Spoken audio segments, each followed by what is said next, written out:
Pidor, derogative Russian slang for a homosexual.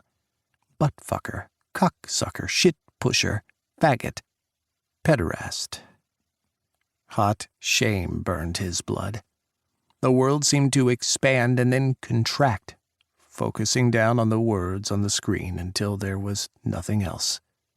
He heard nothing and everything, the sound of silence suddenly oppressive, suddenly screaming at him. His mind threw up every insult he'd ever heard, every curse and degradation thrown in gay men's faces, now directed squarely at himself. He closed his eyes. A moment later, Jack roared, hurling the phone from his desk. It shattered against the wall, the plastic cracking and splintering, and the cord tangled beneath the bronze bust of Abraham Lincoln. Kurdish military base destroyed. Locals claim jinn responsible for gruesome deaths. In a scene straight out of a science fiction movie, locals crept up the hillside outside Sulaymaniyah and the Kurdistan provinces of northern Iraq and found a base utterly decimated. Blood was everywhere, on the walls, hanging from the ceiling, soaking the desert sand. It was the jinn, a local said, refusing to go near the devastated base. The demons came and ate the soldiers. Chapter 42. Taif, Saudi Arabia. Ethan leaned against the wall in the darkened hallway, his breaths finally slowing. Across from him, Scott hunched over, his hands on his knees, watching him with wary eyes. "I'm okay," Ethan grunted. "I'm okay." He wasn't okay. He wasn't remotely okay. Rage had consumed him, burning away his conscious mind. He'd leaped, snarling at the colonel, but Cooper shoved him off. Colonel Song wasn't his target, though. He was just a messenger. His target was Jeff Gottschalk. But Gottschalk was in Washington, D.C., 6,000 miles away, and right beside Jack. He'd gone insane. He'd torn apart one of Faisal's couches, ripping cushions in two before kicking out the back and then tearing the sides off the frame with his bare hands. He'd ripped his stitches. Doc shouted about the blood spilling from his abdomen, and Scott tackled him from behind. They wrestled on the ground like animals, Ethan bellowing with uncontrolled rage. Jack was in danger. He was right beside a traitor, a murderer, and there was nothing Ethan could do. Not at that moment. The impotence, the frustrated need to act, and the impossibility of saving his lover destroyed him. Scott finally put him in a sleeper hold, lying on his back with Ethan wrapped up in his arms and legs.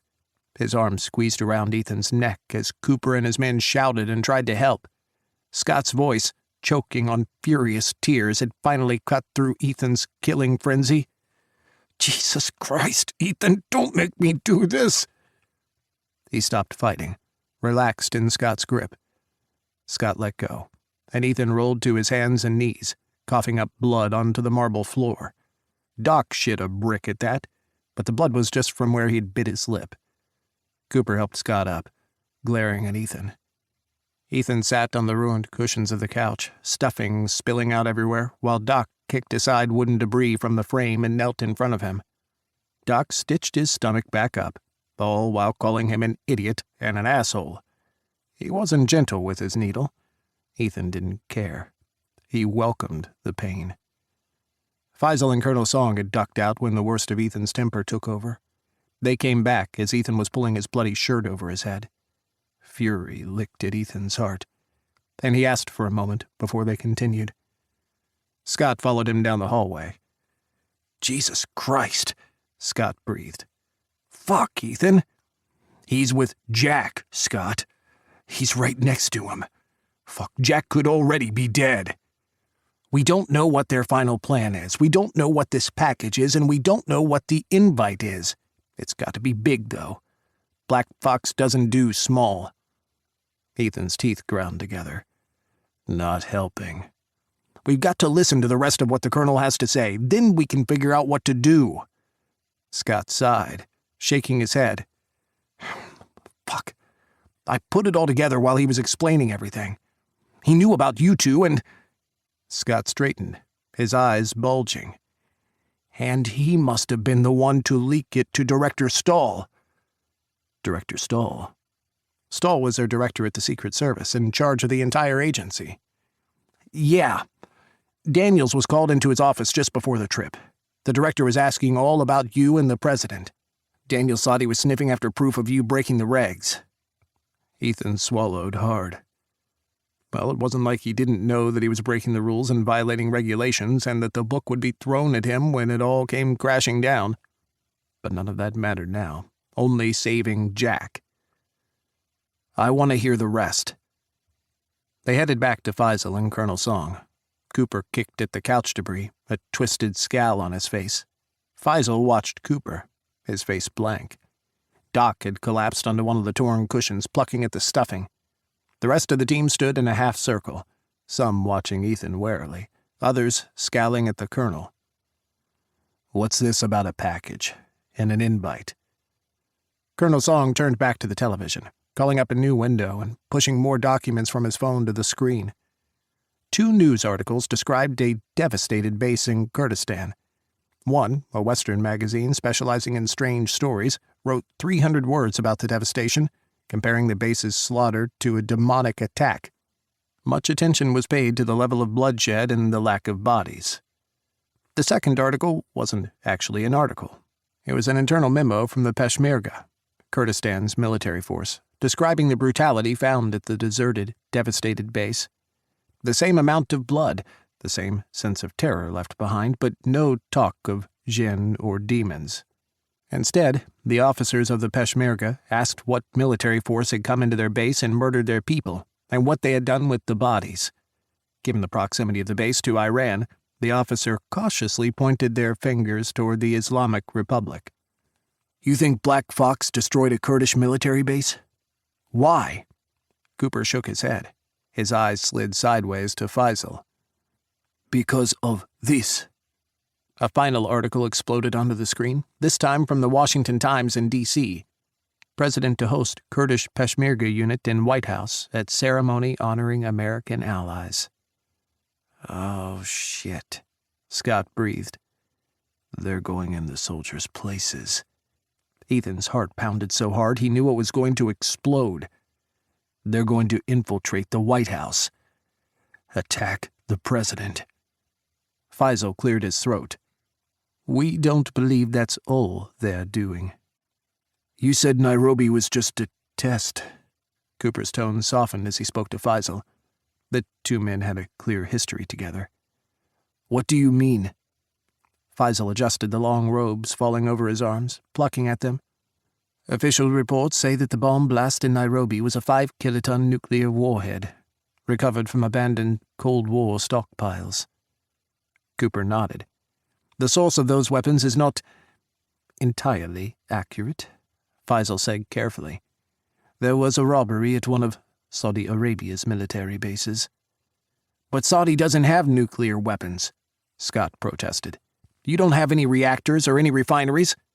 But we have money, and money buys anything, especially nuclear warheads that aim at Iran, bought from abandoned Cold War stockpiles.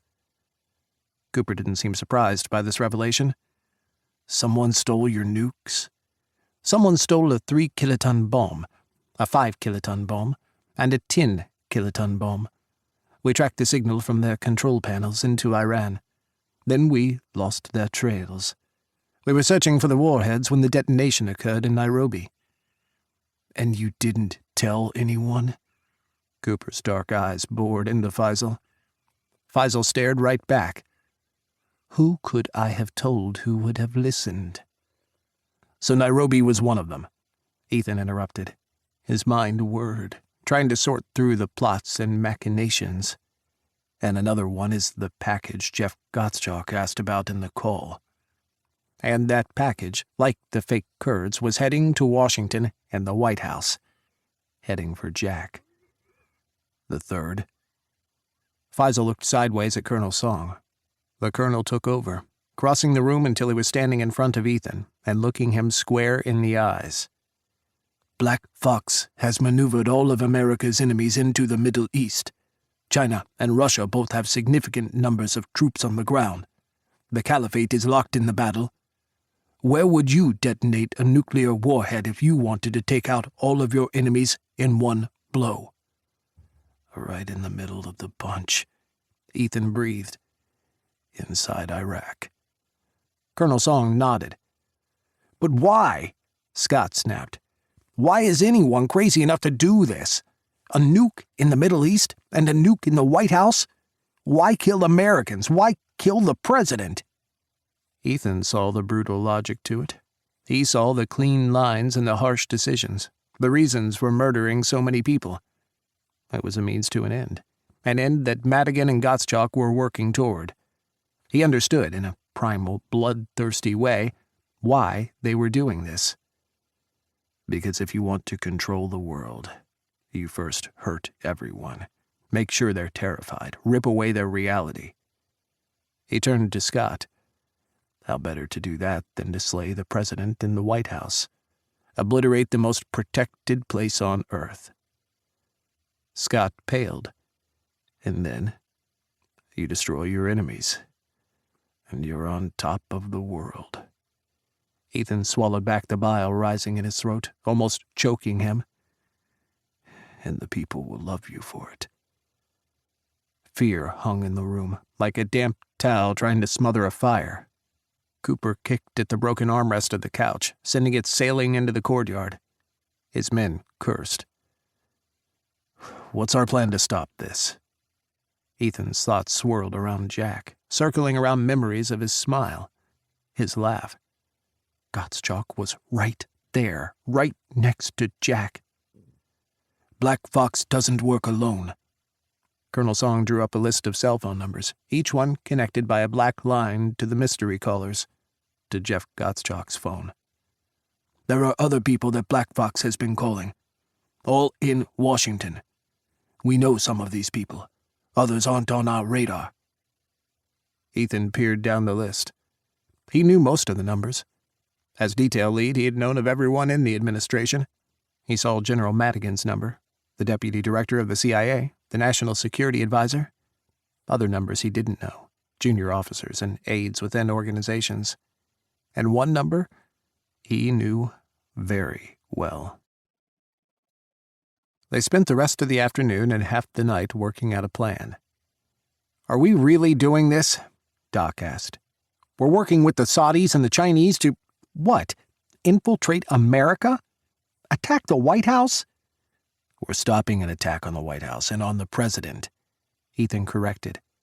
"But it's the working with the Chinese and the Saudis that I'm stuck on." Doc shook his head. "Isn't this treason? That's what this is called, right? Working with an enemy of the state against the state?" "Enough. We are not the enemies of the state here." Cooper shot Doc a long look, and Doc threw up his hands and headed out to the courtyard, and the rest of Cooper's team. Afterward, Cooper, Scott, and Ethan collapsed in the sunroom, leaning on pillows and destroyed couch cushions, chugging bottles of water. Faisal had long since disappeared, retiring to his bedroom with a stiff good night and a long look at Cooper. Colonel Song sat in the corner, typing away on his tablet as holograms hovered in front of his face. "Get some rest." Colonel Song shut down his tablet and stood. He hadn't once raised his voice, or yawned, or looked anything more than mildly intrigued by their sometimes raucous and argumentative battle planning. "We will fly you to Riyadh in 3 hours." "I hope I never see you again," Ethan called out to Colonel Song's retreating back. It was the best thanks he could offer. Colonel Song glanced back over his shoulder. A grin turned up the corners of his mouth. "We will see, Agent Reichenbach." They flew to Riyadh and then waited in the Prince's plane, hunkered down while Faisal's sleek jet maneuvered into the same hangar as a commercial Saudi air transport. Money passed between hands, and the hangar was deserted for 10 minutes. They moved over to the commercial transport, settling into the cargo hold between crates and boxes and stacks of misshapen cargo strapped to the frame of the transport. An hour later, they were in the skies, smuggling themselves into America like blacklisted terrorists. The transport was bringing material to the Saudi embassy in Washington, and he made the 13-hour flight direct to Dulles mostly in silence. Doc started a game of poker with the team, poking at Coleman until the big sergeant shoved him, and egging Wright and Park on. Cooper slept, his legs propped up on a cargo crate and a beanie over his eyes. Ethan and Scott sat together, silent. "This is insane," Scott finally said. "Do you think we can really stop this?" "I don't care if I survive." Ethan rolled his neck, trying to crack the stiffness from his joints. "It's Jack I'm worried about." Scott shook his head. "You're disgustingly in love with the man." Ethan snorted. Who would have ever thought that he would fall so head over heels for anyone? "I will tear the world apart for him," he said, sobering as he looked up. His eyes burned into his friend, and he saw their dark shine and almost crazed sheen reflected in Scott's sunglasses. "I will tear apart the planet, cross continents, oceans." He shook his head. "Nothing will keep me from him, and nothing will stop me from protecting him. I'll die for him, in a heartbeat." Whistling low, Scott leaned back. "And I thought I loved my wife when I took her to Bermuda for her 40th birthday. She's going to kick my ass when I get back. And I can't wait for it. I can't wait for her to scream at me. But the point is, I want to be there for it. I want to come back and live through this. To be back with her." Ethan looked away. "Ethan, the point is not to die for him. Okay?" Scott bent low, forcing Ethan to look at him. After a long moment, Ethan nodded. "Good. 'Cause I'm sure he wants you back alive. No one wants to bury their lover, and no one wants to have to bury their lover twice." Chapter 43. Washington, D.C. When they landed at Dulles, the same setup happened. Money changed hands, and the hangar the freighter parked in was deserted. They clambered out of the cargo hold, stretching aching joints and sore backs. There should be a car waiting for us outside. Ethan took the lead, shouldering his backpack and turning for the side entrance. Instead, the main doors to the hangar buzzed and started to retract, folding upward and letting in the early morning Washington sunlight. Ethan and the team froze. Standing outside the hangar was Director Irwin. "Hello, boys," the director called. He gave a simple wave before shoving his hands into the pockets of his flannel coat. "Heard you needed a ride?" "I'm the director of the CIA." Director Irwin chuckled at the team's wide eyes and dropped jaws as he climbed into the driver's seat of his SUV. In loose jeans, a long-sleeved button-down, and his flannel coat, he looked more like a country farmer than a director. "Well, I was." He frowned as they pulled away from the hangar. The team huddled behind the black-tinted windows and downed coffee from 2 thermoses Irwin had packed. An empty box of donuts, demolished in minutes, lay on the floorboards. "I've built up a number of contacts over the years, like the head of Saudia's freight transport." Irwin met Ethan's gaze in the rearview mirror. "It's important to know what's flying into the country, don't you think?" Ethan nodded. D.C. flashed outside the SUV's window as they drove, and in the distance the Washington Monument glinted in dawn's light. "You said you were the director of the CIA." "President Spires canned me after Ethiopia. Said the failure of intelligence was on me." The click of the turning indicator seemed overly loud in the suddenly silent vehicle. "He was beyond furious. Now," his eyes sought Ethan's in the mirror again, "I know why." Ethan swallowed. He'd watched Jack's broadcast in Riyadh. Doc had pulled it up on a tablet Faisal had loaned the team. They'd all crowded around, watching the news on Al Jazeera and listening to the blistering commentary from the international pundits. Everyone had tried their best not to stare at Ethan, looking down and away and sideways and up at the paneling above. He still felt their burning looks later. They already knew about him and Jack, of course. They'd heard Gottschalk's call to Al-Karim. They saw Ethan's raw fury and his desperation to save Jack. But still, having the president announce to the world that they were lovers, that Jack loved him, was something no one knew how to deal with. He didn't know how to deal with it either. He had shoved it away, for now. He had to. Hearing the absolute agony in Jack's voice made everything worse. He was alive, and Jack thought he was dead. Would Jack forgive him for this deception? Ethan shook his head. Enough. Director, we know why there was no intelligence on Ethiopia. Your deputy, Gary Luss, is working with General Madigan. He scrubbed the intel and set up the Ethiopian operation. Probably worked with Black Fox to get the jihadis in country. Irwin frowned, deep lines creasing his old face. Gray hair had replaced his dark mop long ago. He kept it cut in the D.C. conservative style, though, fluffy and combed over to one side. They inched through Washington's morning traffic as Ethan filled Irwin in on the pieces of the plot that had come together in Faisal's palace. His temper surged as he relayed Gottschalk's duplicity and the betrayal stretching from Jack's chief of staff to the vice chairman of the Joint Chiefs, the national security advisor, and the deputy director of the CIA.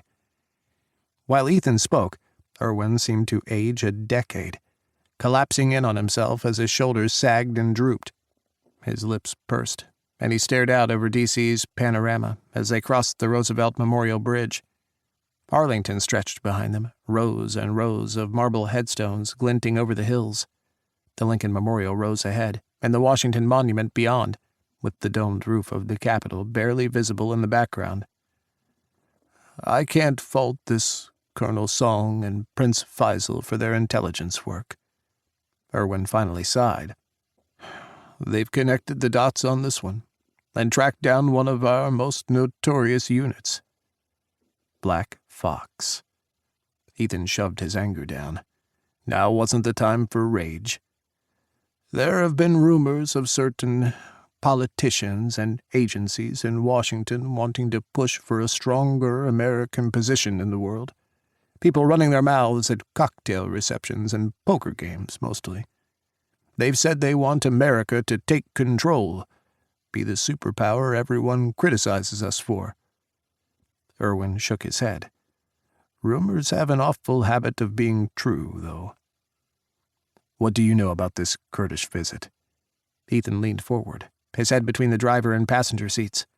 Scott sat up front, his face less recognizable if anyone looked in closely. After Jack's revelation of their relationship, Ethan's face had been splashed all over the media, all around the world.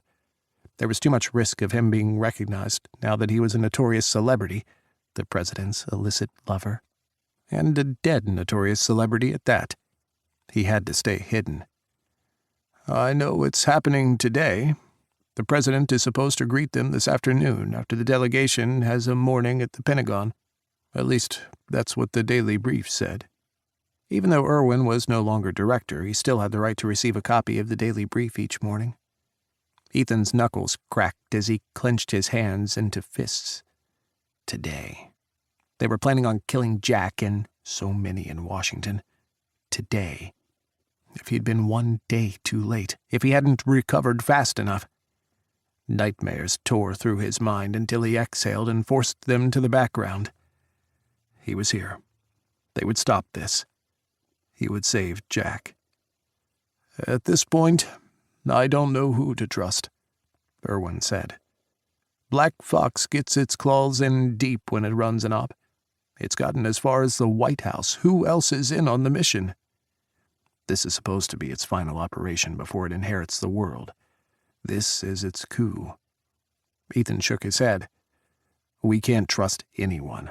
And with a nuke in play, if we tip off the wrong people, Black Fox could detonate before we ever have a chance to try to stop them. We've got to play this close. Irwin frowned, but stayed silent. Finally, they made their way through the sluggish traffic. Irwin veered right at the Virginia and New Hampshire traffic circle, barely avoiding a collision with a texting cabbie. They merged onto New Hampshire, driving past messy crowds of students ambling on the sidewalks and jaywalking across the red brick streets. The tires bounced and rattled against the bumpy bricks, and their speed slowed to a crawl. "I have a safe house at George Washington University," Irwin said, turning right on H Street and then left on 23rd. Students laughed and waved to one another, bypassing the car in a sea of hoodies, scarves, and knee-high boots. Autumn had arrived in Washington. They pulled up into a low pile of fallen leaves blown to the gutters by passing traffic, right outside one of the university's residence halls. They got a few hairy-eyed looks as they headed inside, mostly from students briefly glancing up from their phones before looking away. One student shouted at them, calling the team a pack of ROTC Nazis, before laughing and skateboarding away. Irwin slid a keycard over the door with a smile. Every liberal college campus has a conspiracy about the CIA spying on them.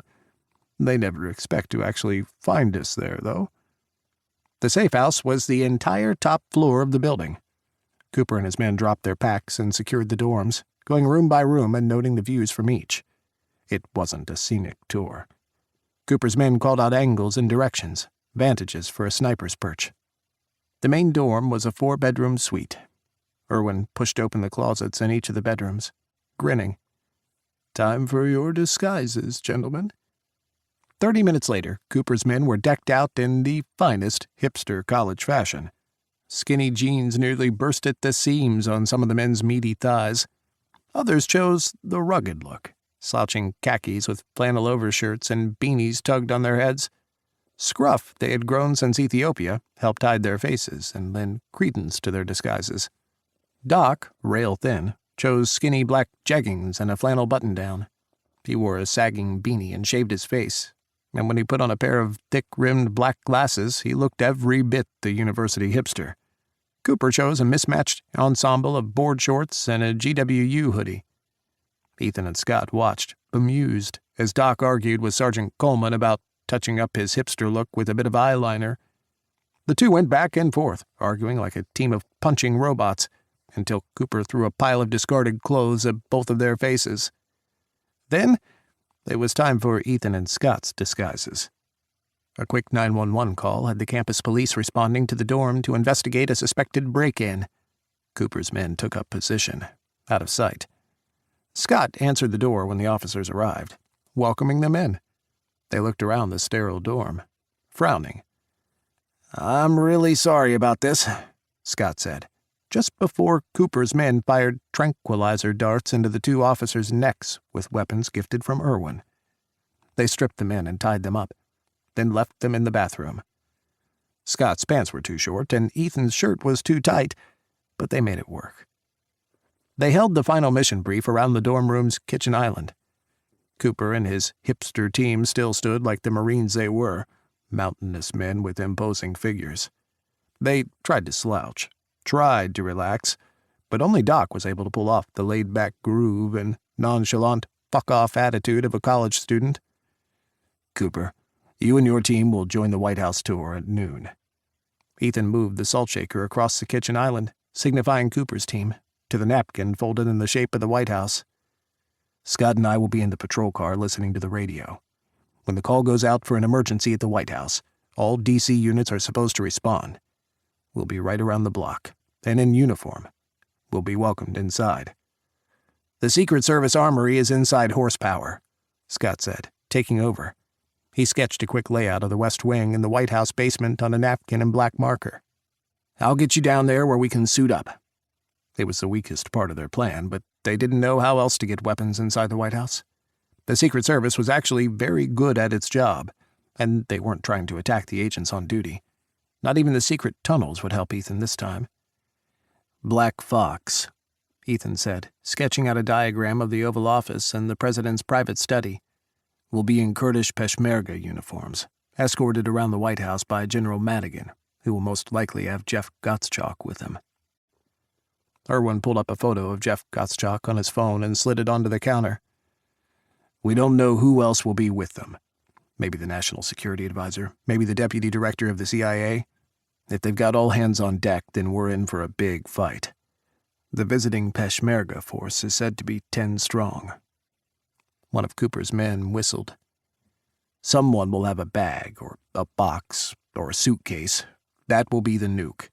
We need to secure it immediately, before anything else. They're not planning on offing themselves when they set off the nuke. What's their escape plan? How do they plan on detonating?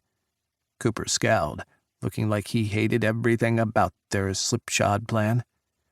We don't know all the details, Ethan admitted, which is why we need to stop this now, before they have the chance to drop the nuke somewhere. We know its destination is the White House. He hesitated. For everyone on this team, that's the main mission. Securing the nuke. Cooper arched his eyebrows. And your mission? I will secure the president. There was one last thing Ethan wanted to do before setting up in an alley in the stolen D.C. police patrol car with Scott. He fought Director Irwin and Scott over it. It's too big a risk, Scott shouted after Cooper's team had filed out of the dorm room and were on their way to the White House. Why risk the trace? Irwin frowned. Any electronic communications to the White House should be considered breached already. I know. Ethan's nostrils flared as he exhaled. But I need to send him a message. Something only he would understand. I want him to be on guard today. Prepare him at least somehow for what's about to happen. I don't like it, Scott growled. Way too big a risk. We'll do it from the university library. There are thousands of students here. Even if they did do a trace, they wouldn't be able to find us in time. Director Irwin and Scott glared at him. Chapter 44. Washington, D.C. Jack flipped through a briefing about the Peshmerga troops he was supposed to meet after lunch. A cold cup of coffee sat at his elbow, and his laptop was propped open on the desktop. His laptop screen blinked. Jack frowned. He turned away from the brief. A window opened in his email program. A new message draft. The cursor blinked in the message space. Jack stopped breathing. First name, I'm with you all the way, appeared, letter by letter, inside the message. The screen went dark. Jack jumped up and grabbed his laptop. He pushed back the screen, slammed his hands down on the keyboard. Nothing. Ethan? He asked, caught between terror and hope. Was he really talking to a laptop? Ethan, was that you? His eyes rose, his gaze circling the Oval Office. Ethan? His laptop rebooted, powering back on. The cheerful login screen splashed a picture of him and Ethan taking a selfie on the couch together in the residence, laughing at their own ridiculousness. After his announcement, hiding their relationship seemed stupid. He'd added a picture of Ethan to the table behind him, the first and only personal picture he had displayed in the Oval Office. Jack pounded his keyboard, typing in his password. The laptop blinked and then brought up his main screen. There were no emails, no message drafts, nothing at all to prove what he'd seen. Slumping, Jack collapsed in his desk chair. His chest tightened. A caught sob that lived in the dead spaces of his heart, struggling to break free. Was he losing it? Or was Ethan, somehow, contacting him from beyond the grave? He closed his eyes, and then opened them. He stared at his laptop until Mrs. Martin knocked on the door 10 minutes later and told him his lunch guest had arrived. Cooper's men tried to slouch their way through the White House tour. They watched the students on campus and on the metro, trying to copy their attitudes. Mostly, they felt like idiots. But they got on the tour, and they wandered from the green room to the blue room, trailing after the tour guide and listening to the history of the White House architecture. Cooper kept eyes on his team and scoped out the White House in turn. When they entered, they'd caught a glimpse of Peshmerga uniforms disappearing around the corner, and had heard the booming, scratchy voice of General Madigan welcoming them to the White House. Minutes later, while looking down the hallway to the West Wing, Cooper spotted Jeff Gottschalk talking to the Deputy Director of the CIA, Gary Luss, outside the cabinet room next to the rose garden. He tapped his nose 3 times as he turned back to his team. They nodded, and then busied themselves with looking normal as they perused the White House tour guide pamphlet and moved on to the state dining room. Jack welcomed Daniels into the Oval Office with a sad smile. "Levi," he said. He bypassed the handshake and gripped Daniels' uninjured shoulder, an almost hug. Daniels wasn't in a suit. He was in jeans and a polo, tucked in, but it was the most casual Jack had ever seen him. He still wore a sling, holding his left arm immobile across his chest. His eyes, when they met the president, were dull and lifeless, devoid of any spark or light within. He looked away quickly. "Mr. President," Daniels mumbled. "You asked me to come?" "I wanted to see how you were." Jack slowly walked to the couches, and Daniels trailed behind. Stewards bustled in, setting plates of sandwiches and fresh baked chips on the coffee table, along with a pitcher of iced tea and 2 glasses. They disappeared, and Jack invited Daniels to sit. "I'm doing terrible," Jack admitted, sighing as he collapsed to the couch. Nodding, Daniels sat across from Jack. "I can't sleep," he said softly. "I keep asking myself, what else could I have done? If I wasn't hit?" He trailed off and looked down. "I try not to remember, actually. I don't want to think about it." He swallowed. "If I remember it, then I'm feeling it. And it's too real." He was on a roll, speaking fast as his eyes bulged wide. "And I can't get away from the dust, and the smoke, and the fire, and... God, Ethan's last shout." Daniels covered his mouth with one hand. "Levi..." He didn't know what to say. "I'm sorry." Daniels looked down, and he took a few minutes to collect himself. "I saw your press conference," he finally said. He smiled, just barely. "Ethan would have hated it." Jack chuffed. "Yeah, he's not one for the spotlight. But he would have been damn proud to hear you say what you did. Be called your lover." Daniels finally laughed, a brief chuckle. "Man, when Ethan fell for you, I thought DC was gonna cry. He was the bachelor. He didn't have time for love." Daniels' humor dried up as quickly as it came. "When he fell for you, I knew it was something real, something serious. Scared the hell out of me, 'cause we got some pretty big rules against it, but..." Daniels smiled. "I wanted you two to have a happy ending." Jack closed his eyes. "So did I." Jeff hurried down the main hall in the West Wing, heading for the residence. General Madigan was putting on a show, touring the Peshmergas around. Madigan spoke to the Peshmerga major, leaning in close. The major was tall, with a bushy black mustache and scruffy hair poking out from around his beret.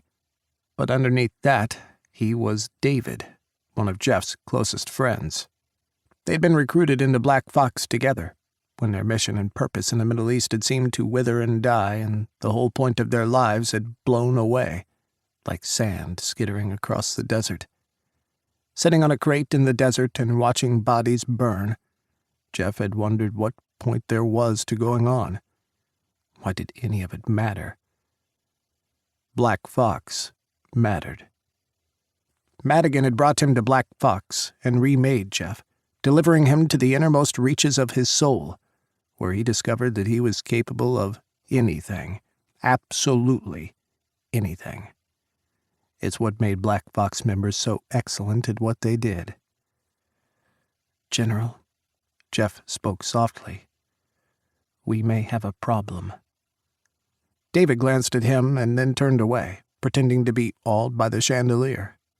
He stayed close enough to hear Jeff and Madigan's conversation. "Problem?" Madigan's eyes narrowed. "I saw the commander of that Marine team on the White House tour. The one you said you took care of. Lieutenant Cooper." "Impossible. He's dead in Ethiopia." We believe he's dead, but I'm confident in what I saw, sir. Alert the Secret Service. Tell them he's a suspicious person. They'll put him in a holding tank and they'll never get a chance to talk to him before we strike. If he's here, General, then who else survived? And how did he get from Ethiopia to the White House? Jeff stepped closer. If Reichenbach is alive, he could be here too. And if they're here, and if they're staying quiet, then they might know something. He shared a quick look with David. They're a threat, sir. We have to eliminate them. We cannot let this fail. Madigan sighed. He looked to David, who nodded fractionally.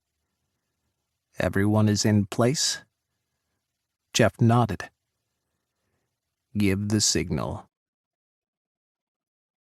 Chapter 45. Washington, D.C. Ethan and Scott had parked behind a convenience store, and they sweated in their stolen uniforms and argued about Jack as they waited. Then, the radio in the police cruiser crackled to life. Shots fired at the White House! Shots fired at the White House! All D.C. Metro emergency response units respond and render aid. Scott slammed the cruiser into gear and tore out of the parking lot, taking the sedan over the curb and swerving across 2 lanes of traffic. Car horns wailed and tires screeched. Burning rubber filled the air. Ethan toggled the sirens on, and the red and blue scream blared over the city's streets. Do these people slow down when they hear a siren? Scott slammed his palm on the steering wheel and the horn. Go! Go! They joined 10 other police cars at the gates to the White House, all parked with their lights on and directing civilians away. Ethan leaped out of the car and ran for the north entrance before Scott even hit the brakes. Ethan, damn it! Scott chased after him, ignoring the shouts from the police officers they left behind. Secret Service agents were down across the north entrance, some bleeding out, others unconscious, a few moaning. Shots echoed through the White House.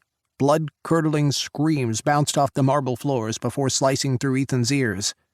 The shots and the screams headed toward the West Wing. Ethan tore off again, but Scott's hand on his elbow jerked him to a halt. Wait for the team! Scott shouted. Fuck you! Ethan tried to shake him off. We work together! Don't go running off half-cocked, you'll get yourself killed! Cooper and his team burst around the corner, running from the East Wing. Evacuation alarms blared behind them, and more screams. Doc, see what you can do for these men. Ethan gestured for Cooper and the others to follow. Let's go, now, now! In horsepower, they found 8 agents, all shot. Bullets fired at close range to the forehead for the first few, and then clusters of shots to the chest for those who'd tried to fight back. Some clung to life, and they reached for Ethan when they saw him burst in. Scott ran to their side, ripping off his stolen uniform and using it to staunch wounds. 2 of Cooper's men followed, dropping down to their knees and helping the agents cling to life. Raw fury poured into the spaces of Ethan's soul. These were his agents. These were his people. He was hovering on the barest knife edge of control, and the rage stoking his soul crescendoed, a surging maelstrom. Cameras had been knocked out, taken offline. All he saw were black screens. Radios were chaos, bullets and screams rising over everything. He tried to transmit, but nothing went through. But audio was still working in the West Wing. Ethan listened to the zing of bullets and the slap of feet racing to the Oval Office, boots pounding against carpet amid guttural curses and grunts. The agent beneath Scott's hands pulled him down, whispering a name in his ear. The name of the man who had shot them. Blanching, Scott whirled on his knees and stared at Ethan, his jaw dropping. Ethan already knew. He'd known as soon as he saw the last number back in Faisal's palace. He'd known then that even his own Secret Service was compromised. Black Fox had penetrated into his detail, into his men. Cooper passed out weapons, grabbing M4s from the lockers around the room. He tossed bulletproof vests out next, and the men, not saving lives, strapped in, and were ready to go in 10 seconds. They split up. Ethan heading for the rear staircase. "Mr. President!" Anata rushed into the Oval Office, 2 agents flanking him, guns drawn. Secret Service Director Stahl and the White House for the Peshmerga's visit raced after Anata. He stopped at the door and waved at Deputy Director Luss and the National Security Advisor, Luntz. "Hurry up!" he shouted. Bullets snapped and echoed behind the men. Plaster smashed and exploded, sending puffs of dust into the air. "Get in here!" Luss and Luntz barreled past Stahl, rushing into the Oval Office. Anata barked for them to get behind him and his men. Jack was already behind them all, pushed down and covered by the 2 agents. Daniel stood off to one side, his eyes blown wide. Anata spared him a single glance. Daniels wasn't currently an agent. He'd been placed on administrative leave.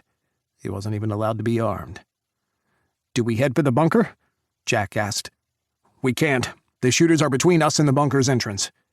Anata gripped his pistol, holding it steady as he aimed at the door. "We hold here." Director Stahl drew his weapon. "Sir?" Anata nodded to his side, inviting the director to join them in the last line of defense for the president. It was the pinnacle of an agent's purpose, protecting the president's life. It was the worst day of an agent's life, but it was what they lived and breathed for, what they would die for. Stahl may be the director, but he was an agent first, and he would line up and take aim against the shooters. Director Stahl raised his weapon and aimed for Anata. 3 quick shots took out Anata and his 2 agents, slamming into their chests at close range. Daniel shouted and lunged, leaping over the couch and trying to jump Director Stahl. Stahl fired, hitting Daniels twice in the shoulder. Daniels went down, lying motionless on the carpet. Jack stared at Director Stahl as the bottom fell out of his world. He stood slowly, his mouth falling open. Stahl turned his weapon on Jack. "On your knees, Mr. President." His gaze darted from Stahl to Luss to Luntz. Luss and Luntz had joined Stahl, standing on either side of him. There was a different feel to the Oval Office, a different tension gripping the air. Darkness lay in the men's eyes, hatred burning into Jack. "What are you doing?" "On your knees," Stahl barked. "Now! Hands on your head!" He dropped slowly, raising his hands and lacing his fingers. The Oval Office door opened. Jeff Gottschalk walked in, carrying his army backpack. Behind him were the Peshmergas. The Peshmergas started to strip, ripping off disguises made of mustaches and wigs and berets and unbuttoning their military jackets. Beneath, they wore dark suits and crisp white shirts. They looked, suddenly, like Secret Service agents. "Our men are holding back the rest of the Secret Service in the East Wing," Jeff said, nodding to Director Stahl. "They're also holding back Lieutenant Cooper and his team. He is here." Director Stahl cursed. "We just need to get this over with." "Jeff?" Jack couldn't think, couldn't understand what was happening. Jeff smirked. Jack's mind blurred, the whip-shot change in his reality untethering everything he knew to be true. The world slowed, and the men moving around him, stripping off old disguises, changing into new disguises, holding him hostage on his knees with a gun to his head, moved sluggishly before his eyes. Voices penetrated his mind from afar, distorted and distant. His hearing warbled, their voices dropping and stretching before snapping back like a rubber band. "Bring the nuke here." Jeff and the leader of the Peshmergas, no longer the leader of the Peshmergas, but a tanned American, clean-cut in a dark suit and with a buzzed haircut, formerly cleverly concealed under a wig, hauled Jeff's backpack to Jack. Something heavy hit the carpet when they dropped it, a thud that shook the floor beneath Jack's knees. "Grab his hands," the former Peshmerga grunted. Jeff wrenched Jack's hands down from his head and threaded his arms through the backpack's straps. When he was done, the backpack hung off Jack's shoulders and down the front of his chest, the bulk hanging over his heart and abdomen. He slumped forward, the heavy weight pulling him down. Jeff unzipped the main bag. A tactical nuclear warhead, Russian-made, rested within. The control panel had been removed, and in its place, a cheap cell phone was wired to the ignition switch. The former Peshmerga leader shared a quick smile with Jeff. Had to make it look like this was the Caliphate. Well, the Caliphate impersonating the Peshmerga. He dug out a cell phone from his pocket and snapped a quick picture of Jack on his knees, the nuke hanging from his chest. Evidence, he said, winking. You're about to be famous, Mr. President. A sacrifice for the world. A martyr. You'll be remembered forever. The past few weeks played through Jack's mind on a terrible fast-forward, suddenly lit from a new angle. Betrayal, ice-cold, slammed into his heart. Nairobi, the failure of intelligence in Ethiopia. So much death. Ethan. But why? Why murder so many? What is this? A coup? You think you can just take over? Jack spat in Jeff's face. Jeff ignored him, wiping away the spit from his cheek. You murdered Ethan! Jack roared. He started to stand. Damn the nuke around his neck, but he was going to tear Jeff's arms from his body. The former Peshmerga leader slammed his fist into Jack's face, punching him back to the ground. Jack fell to his knees, blood weeping from his nose, broken by the crunch of bones and watering of his eyes. Jack spat blood as his former chief of staff smirked down at him again. Smug superiority leached from Jeff. He stood in a cascade of smugness, a rush of vindictive pride that choked Jack and made him want to gag, or hurl, all over Jeff and his nuke. Ethan, I'll see you soon. I'm coming to your side. Jack sat back on his heels. If this was the end, then at least he'd see Ethan again. Down the darkened hallway leading to Jack's study in his private dining room, Ethan huddled against the wall in the shadows and peered through the open door to the Oval Office. Anada and 2 other agents were on the ground. Closest to Jack, Daniels was also on the ground, blood pooling beneath his chest. 10 men in suits stood at the windows, watching the security shutdown of the White House perimeter. By procedure, the entire White House would have been shut down at the first alarm. The Secret Service would have been in charge of securing the president and the grounds while D.C. police held the perimeter until the Army arrived from Fort Belvoir. If the Secret Service was incapacitated, then the Army would breach the White House. But with Director Stahl as one of the conspirators, the outside world had no idea what was truly happening in the Oval Office. On the dead radio, Madigan's agents were firing on Secret Service agents loyal to the president, battling in the East Wing. It was a diversion, a distraction, and a way to keep as many as possible away from the Oval Office. Ethan counted the men in the room again. 10 Black Fox soldiers. Director Stahl, Director Luss, and Director Luntz. And Jeff Gottschalk. And Jack.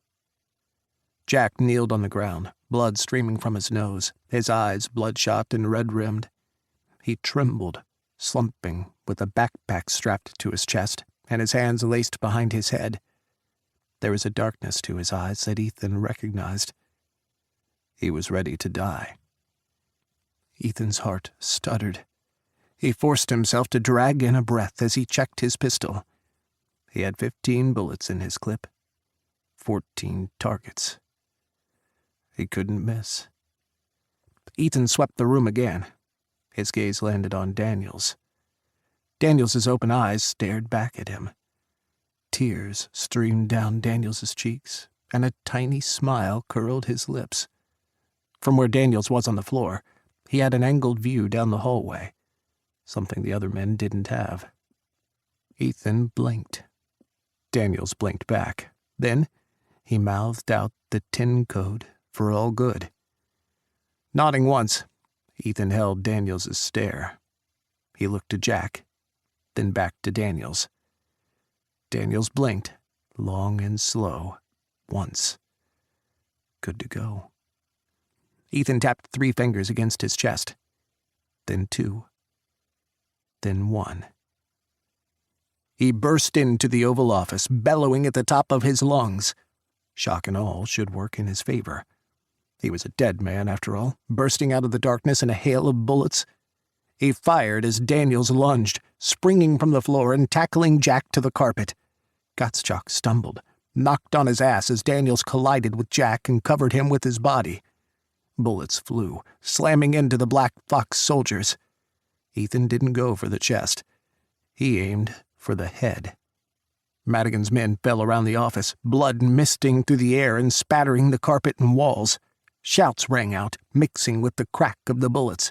Wild curses flew amid Black Fox's death screams. Ethan shot and ran, moving behind the couch for cover as he aimed for Director Luss and NSA Luntz. Director Stahl fired on Ethan, and the bullet tore into Jack's couch. Stuffing exploded, threads snapping. A throw pillow shattered, puffing feathers wildly into the air. Another shot breezed by Ethan's cheek, a caress of hot air and scorched lead. Ethan fired back, hitting Stahl in the neck. He went down, gurgling, choking as he reached for his throat. Two more in sight. Luntz covered behind the Resolute desk, and Luss behind the couch opposite. Ethan dropped down, looking beneath the couch for Luss's feet. He lined his shot up and then fired through both couches. Luss dropped to the ground. A stain of red spread out across the carpet. Anata rolled, staggering to his feet and grabbing his pistol. He was pale, grunting and coughing, and he hissed with every step, but Anata joined Ethan as he stalked across the office, heading for the desk. Anata fired over the desktop, keeping Luntz pinned down. Anata covered while Ethan dropped to the ground, landing on his right shoulder, and fired on Luntz's hiding spot. He missed first, and wood splintered, shattering off the side of the desk. Cursing, he fired again as Luntz lunged. Luntz slumped forward, with the bullet to the back of his brain. Enough! Gottschalk jumped up from where he'd crouched opposite Ethan on the side of the Resolute desk. He jerked Jack in front of him and pressed the barrel of his pistol to Jack's temple. His backpack swayed as Gottschalk held Jack, the nuke slipping sideways. Gottschalk kept his head and his body squarely behind Jack's, using him as a full-body human shield. Daniels groaned on the ground, a third bullet in his shoulder. Gottschalk kicked him in the face. Daniels stopped moving.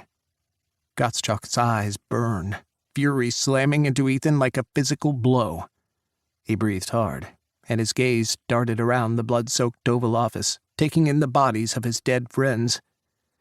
"You'll fucking pay for this, Ethan," Gottschalk hissed. "You were supposed to stay dead. You were supposed to have your head fucking cut off and your headless body viewed online 10 million times." Next to Ethan, Anata wheezed. Broken ribs, Ethan guessed, by the sound. Anata must have been wearing his bulletproof vest. He was in a world of hurt, though. Still, Anata stood next to Ethan, his weapon trained on Gottschalk. Ethan's eyes met Jack's. Jack was the one thing Ethan truly wanted. He'd had his duties, his obligations, his career. He'd mapped out his life, a series of assignments and missions and responsibilities that had led him through the years. He'd been happy, living a simple, uncomplicated life. Jack had changed everything. Jack was the only thing he'd ever yearned for, had ever wholly, soul-deep, wanted. Every piece of his heart and of his life had grown completely full with his love for Jack. He hadn't known, not at all, what he'd been missing before Jack. Oh, but he knew now. Gazing into Jack's eyes, he saw Jack's own love bursting free, and his joy, his relief. Ethan had fought back from the dead for Jack, and Jack was right there, waiting for him, loving him. But Jeff Gottschalk had his gun to Jack's head. He should have been there to stop this. He should have seen this coming. He should have ripped Gottschalk's face off the moment he met him. He should have done more to protect Jack, the love of his life. If Ethan hadn't known the limitless love he was capable of, He likewise didn't know the capacity for hatred his soul held. His heart had twisted so many times in the past few days, the need for furious vengeance and his clenching anxiety tearing him to pieces. Ethan's wrath coiled tight around a deadly thirst. He would kill Gottschalk for this, for what he had done. He had one bullet left. "Jack," Ethan called out. "I love you." He fired. Ethan's bullet slammed into Jack's shoulder, tearing through skin and muscle before passing through Jack and driving into Gottschalk's body, straight into his heart. The bullet had already started to fracture apart in Jack's body, and it shattered further inside Gottschalk's chest. Fragments shredded his aorta, sliced open his heart, and pierced his lungs. Staggering backward, Gottschalk gasped, reached for his chest, and fell to his knees. He pitched sideways, coughing as blood poured from his lips. He was dead before he hit the floor, face first. Ethan ran to Jack, catching him as he stumbled forward. Jack cursed, reaching for his bloody shoulder, breathing fast. "You shot me." "I'm sorry, I had to." Ethan ripped his stolen police uniform shirt off and balled it up, shoving it against Jack's bullet wound. "It hurts, but you will be all right. It's just muscle there. You're going to be—" "Easy." Jack tried to push Ethan away. "This is a nuke." "I know." Ethan slowly peeled the backpack off Jack's shoulders around the bloody shirt and set it to the side. Jack hissed, wincing, but helped slide his arms free. Ethan kept one hand on Jack's wound, holding pressure. The backpack slumped to the ground, heavy. The army could deal with the nuke. His focus was Jack. Jack stared up at him. "Ethan?" He blinked. "That email... Are you really here? Is this really happening? Or am I already dead?" "I'm here, Jack," Ethan breathed. His hand rose, bloody, but he cupped Jack's face and stroked his cheekbone. "I will tear through the whole world to get to your side. Always." He smiled. "I'm with you all the way." Jack grabbed him behind his neck, pulling him down and kissing him deeply. He moaned, desperation tinged with panic, and then Ethan's arms were full of Jack crashing against him. Jack clutched his face and warm lips nuzzled his own, endless kisses that kept going and going. Behind them, Anada cradled Daniels' head in his lap and tried to staunch the flow of blood from his bullet wounds, all while shouting on the phone and trying to get his agents up on the radio. Pounding feet echoed down the hallway, boots running full speed.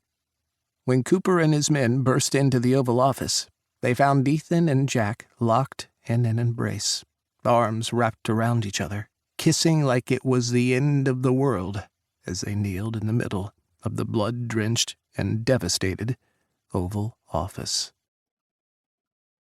Back from the dead, hero saves president from attempted coup. Rogue military unit behind Middle East terrorism.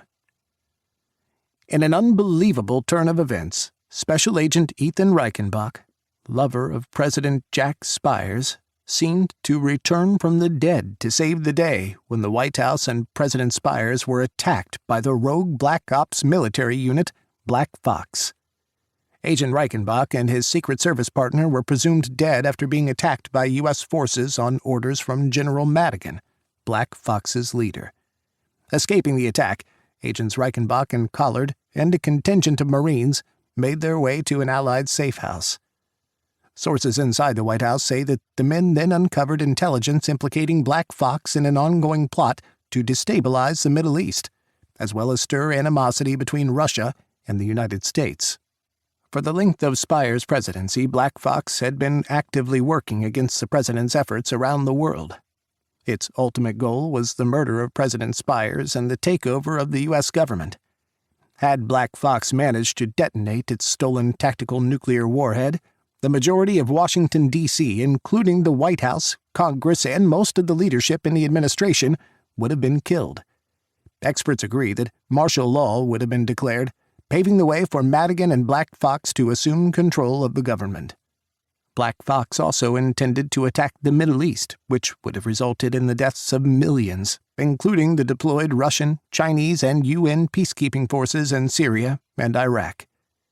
The president has ordered a top-level investigation into Black Fox and into the directors and departments compromised by the rogue unit. Chapter 46. Washington, D.C. Ethan walked out of the White House a hero. He helped Jack, supporting him as he walked, and Jack helped to support him in turn. Jack refused a stretcher, insisting instead that Daniels, Anata, and every other wounded agent be seen first. Cooper's men had arrived moments before the Army stormed the White House. It had been a tense few moments.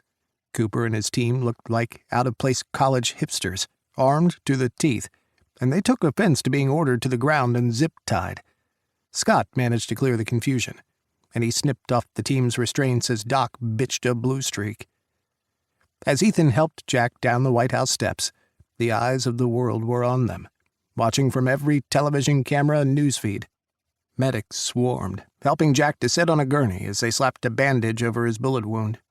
Jack threaded their hands together, and while one of the paramedics prepped Jack's vein for an IV line, Ethan leaned in and pressed his lips to Jack's exhausted smile. They were blood-covered and filthy, but they were alive. That image was plastered on every newspaper and news website within the hour. Jack spent the night in the hospital. Ethan was given a quick evaluation at Jack's bedside by one of the doctors, who then promptly admitted him as well. He'd undone nearly everything Faisal's careful doctor had mended, and bones and bruises had to be seen to again, and stitches resewn.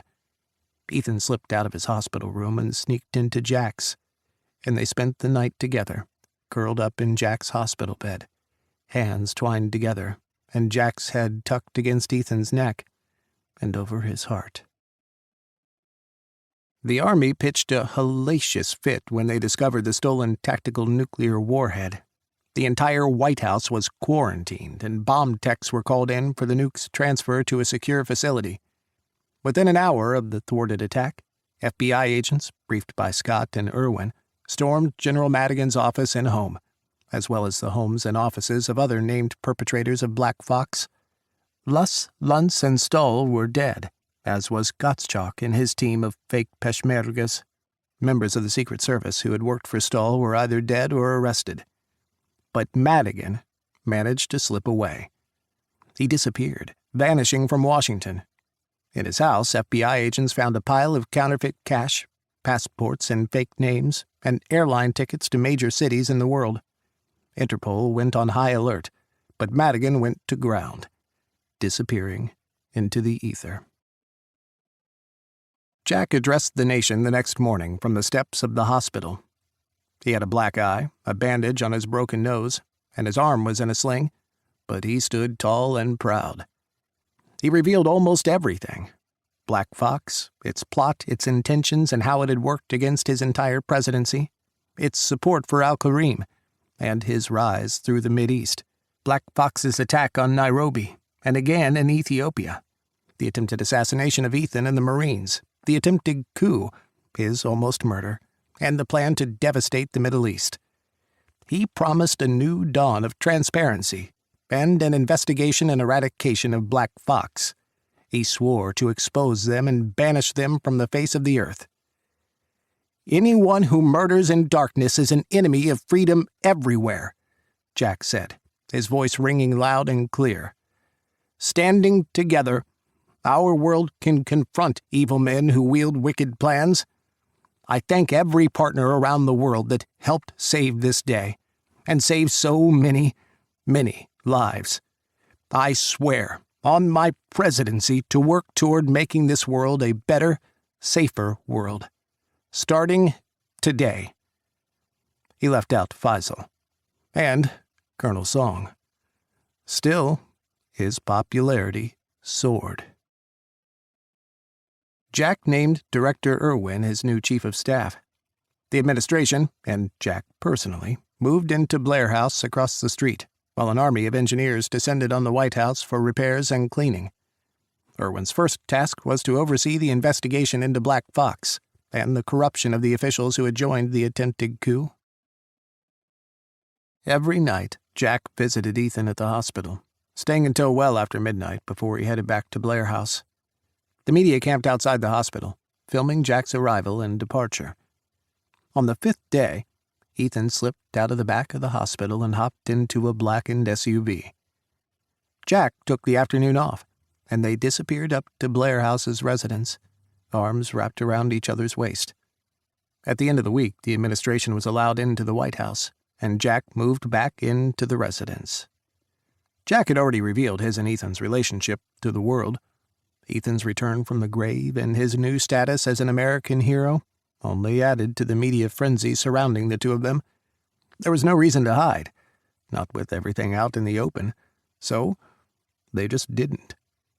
Ethan came with Jack to the residence on Friday, and he didn't pretend to leave. The new director of the Secret Service, Kate Triplett, put Ethan, Scott, Anata, and Daniels on leave. Scott took his wife and his daughter to Hawaii for 3 weeks, burying himself in the sun and the sand.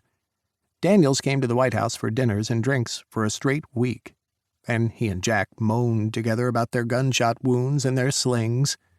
Light and laughter had returned to Daniels' eyes, and one evening, when it was just Ethan and Daniels walking together in the rose garden, waiting for Jack to finish in the Oval Office, Daniels blurted out his anxious relief at Ethan's return.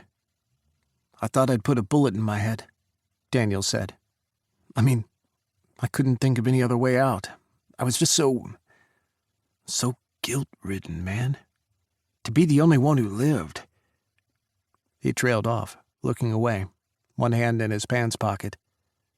The trees were bare, stripped of their leaves as autumn rolled on, edging close to winter. "When I saw you down that hallway, I thought you were an angel bringing me to God." He kicked at the grass. "But having you back, really back, is way better than that." Ethan dragged Daniels into a bear hug, and he only let go when Daniels pretended to complain about his shoulder. Irwin took Jack and Ethan to the FBI's morgue one night, after hours. The directors of the FBI and Homeland Security met them, and they viewed the 14 metal slabs that held the bodies of Black Fox's agents and conspirators. Directors Stahl and Luss, National Security Advisor Luntz, the 10 soldiers posing as Peshmergas, and Jeff Gottschalk. Jack stared down at Jeff's body and his stiff, frozen face for a long, long time. "We don't know who these men actually are." The director of the FBI slouched against the wall, his arms folded. A cigarette hung from his lips, bobbing as he spoke. He nodded to Jeff's body and the 10 soldiers. "Their identities are all fake. Their fingerprints don't match anything in the system. Every record we had on any of them has been deleted, wiped from everything. Madigan is still out there."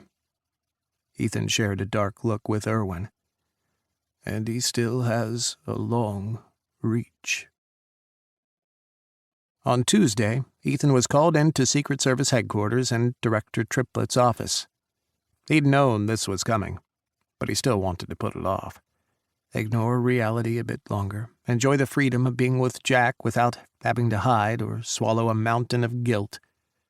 But he couldn't avoid the consequences forever. He kissed Jack in the morning and headed out, taking one of the Secret Service SUVs on the 9-minute drive to H Street. Director Triplett sighed at him when he sat down in her office. "You're a big problem, Ethan," she said. "A huge, huge problem." Ethan stayed quiet. "On the one hand, you violated every rule we have regarding personal relationships with protectees. You didn't even leave one behind. Not one. Nothing I could cling to, maybe pin some hope on. And you broke the rules with the president." Triplet raised her eyebrows at him. And on the other hand, you're a national hero. You came back from the dead, saved the president, Washington, D.C., the Middle East, and kissed the man on the White House lawn. It's the stuff movies are made of. He couldn't stop the smile that broke across his face. Triplet wasn't amused. You'd better enjoy it, Ethan, 'cause the White House has said they don't want any special treatment for you. They're hands off on this one. Your boyfriend isn't pulling rank to save you. Your destiny is in my hands. Yes, ma'am. He and Jack had spent hours discussing the Secret Service and what would happen next. Ethan couldn't see another career for himself. Not right now. He didn't want to leave Jack's side. And he was a good agent. A damn good agent. He liked his job. But what would happen would happen. And he didn't want Jack to interfere in the agency's operations. That had bad news written all over it. Look, Ethan, I don't actually want to punish you. What you did was stupidly brave and utterly ridiculous. But I have to be fair. She exhaled. Ethan readied himself for her next words. He'd never been fired before. But he closed his eyes and waited for the words. You're being transferred. His eyes flew open. To the field office in Des Moines, Iowa. Report to the special agent in charge in 1 week. Ethan hadn't expected a transfer. Neither had Jack. So we travel on the weekends. Jack shrugged as Ethan sliced a chicken breast in the residence's kitchen. We can fly to each other. It's only for another 3 years, maybe less if they let you transfer back. You're up for a long-distance relationship? Ethan carefully didn't look at Jack. I mean, it's not like either of us has a stress-free job, or even a hint of normality. Do you want to add long distance on top of everything else? Jack tugged Ethan away from the kitchen island by his belt buckle. Ethan held his hands wide, keeping chicken juice away from Jack. The sling, and Jack's still healing shoulder, brushed Ethan's chest. There is nothing that could keep me from you, Jack breathed. Nothing. I don't care where in the world you are. I want to be with you. Ethan kissed him slowly, with his hands spread, beaming. Let's book your flights back to D.C. before you leave for Des Moines, Jack said, clearing his throat when they pulled apart. We'll make this work. I promise. Jack honored Agents Daniels, Collard, Anata, and Welby with the Presidential Medal of Freedom. The 4 agents beamed, glowing with pride, and Ethan led the crowd in a standing ovation that lasted a solid 5 minutes. That afternoon, President Pukoff phoned out of the blue. Ethan was in the Oval Office, reading files from Irwin's investigation, as Jack worked at the desk, reviewing intelligence briefs. Jack put the call on speaker. President Pedor, Pukoff crowed. How are you doing? President Pukoff, you don't get to call me a faggot in Russian. Jack sighed and squeezed his eyes closed. You need to show me some respect, or I'm hanging up the phone and you can take your proposed UN resolution and shove it up your ass. Silence. Then Pukoff roared with laughter, deep belly laughs that bounced off the walls of the Oval Office. Oh, Mr. President, I like you. You have muda, balls, and you like balls. Pukoff laughed at his own joke, though less raucously. We can be friends. Yes, we can be friends, Mr. President. Another sigh. Ethan shared a long-suffering look with Jack. President Pukoff, Jack said, shaking his head. How many people have told you you're a seriously deranged man? Oh, 40 or 50. KGB doctors used to tell me all the time. Mostly after big hits to the head. Pukoff laughed again, and this time Jack chuckled too. What do you want, Mr. President? I want to invite you and your boyfriend to Russia, Mr. President. I want to feed you the finest food you will ever taste. Russian food is the best. And more of that coffee you like." Jack looked at Ethan. It was the best apology they'd ever get, and the best thank you as well. 80,000 Russian troops had been saved from nuclear devastation in Iraq alone. "That's very kind of you. But what will this cost me?" "Cost?" Pukov scoffed. "Cost nothing, Mr. President. Of course, we would welcome your support of our UN resolution." Yeah. Ethan watched Jack grin despite himself. "Well, as much as I would love to enjoy the finest Russian cuisine I've ever had, I really must insist that we feed the refugees, too." A heavy sigh flooded the line. "Yes, Mr. President, we will feed the refugees." Only Pukov could sound so entirely put out and inconvenienced with so few words. "We already have promised and delivered aid packages to the resettlement zones. And I'm not sure it's a good idea for me to be visiting a country with such a poor record of human rights as they pertain to homosexuals." Ethan smiled at Jack and leaned up against the desk. "Well," Pukov almost sounded like he was grinning, "if there was heavy pressure from America, it is possible Russia could reconsider some of her positions." He could practically see Pukov waving his hand in the air. "Consider this heavy pressure," Jack deadpanned. "It's only polite. We are trying to be allies, are we not?" "We are indeed, Mr. President. Keep your eye on the newspapers. You never know what will happen. And come to Russia. Bring Mr. Reichenbach." Jack raised his eyebrows to Ethan, offering him the chance to speak. Ethan shook his head and waved Jack off. "We look forward to it. Do svidaniya."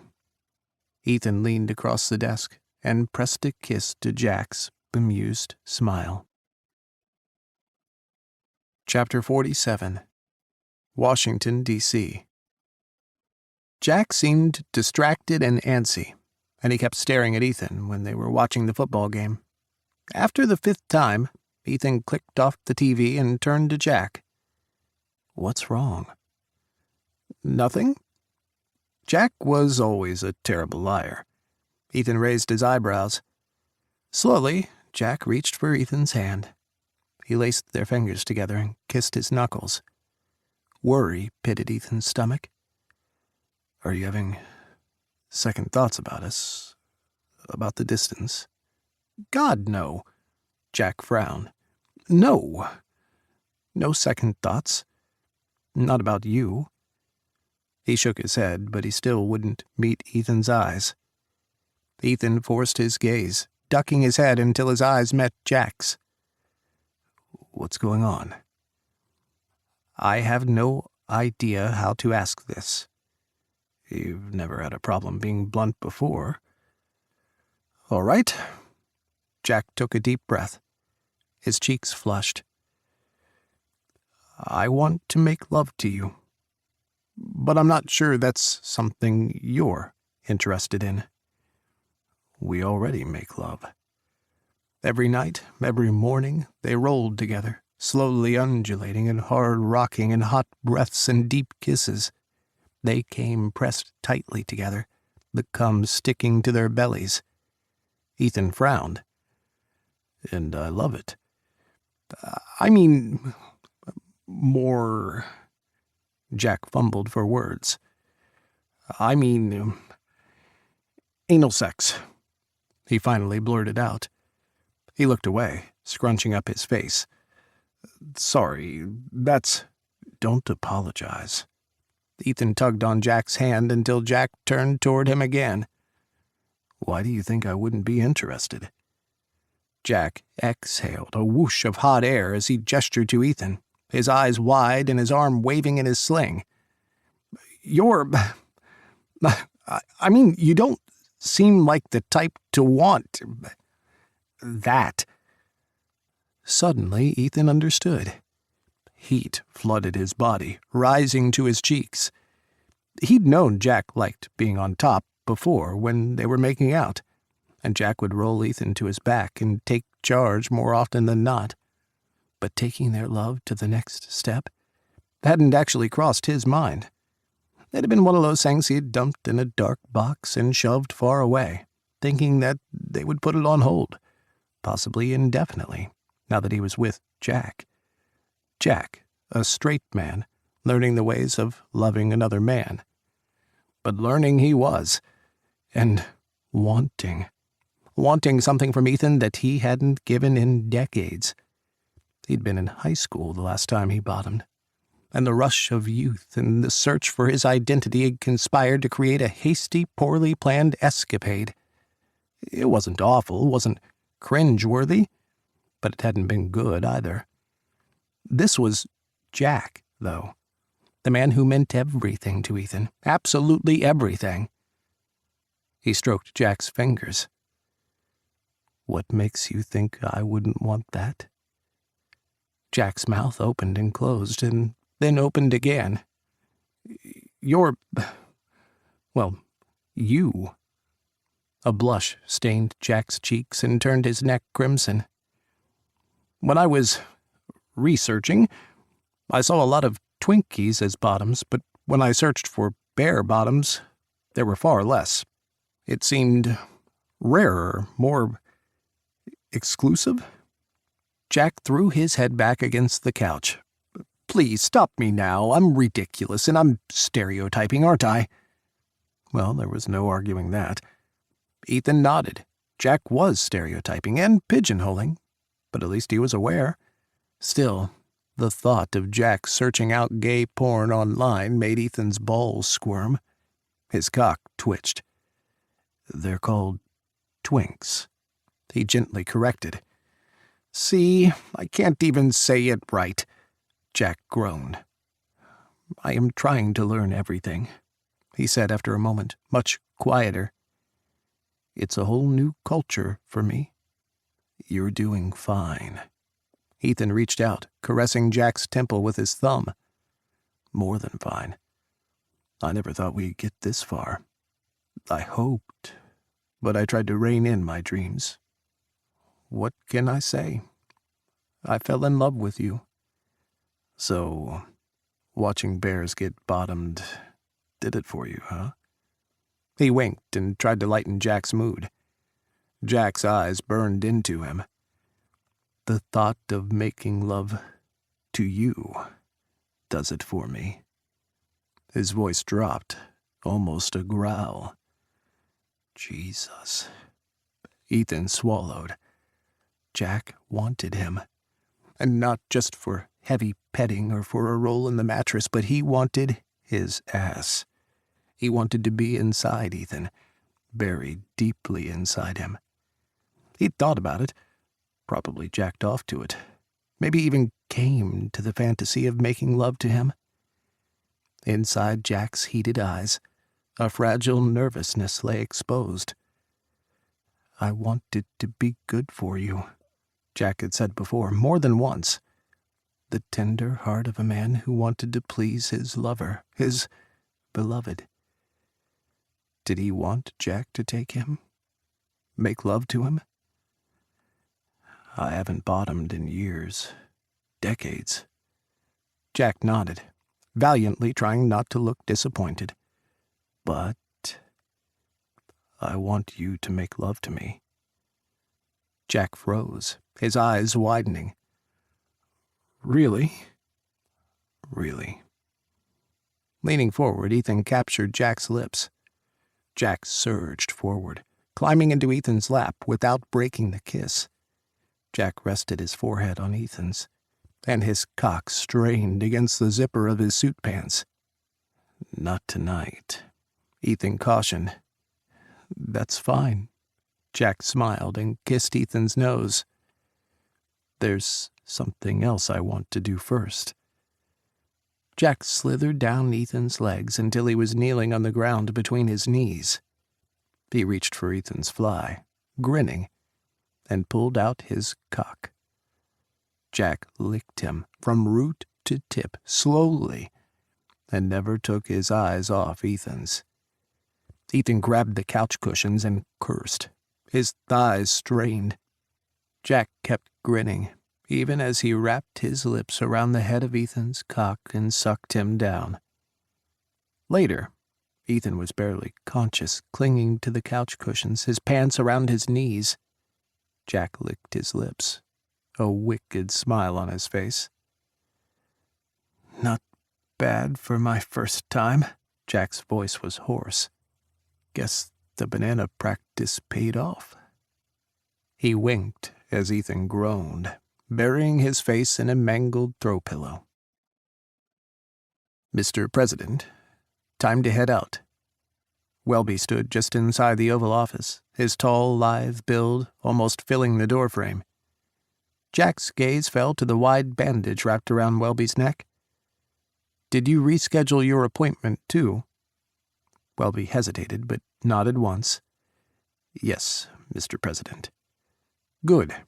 There's no sense in you taking personal time to go to the hospital when you're already there with me." He grabbed his jacket off the back of his chair and slid one arm through. Welby helped drape the jacket over his other shoulder and his arm in its sling. With luck, the doctors would tell him today was the day he could take the damn sling off.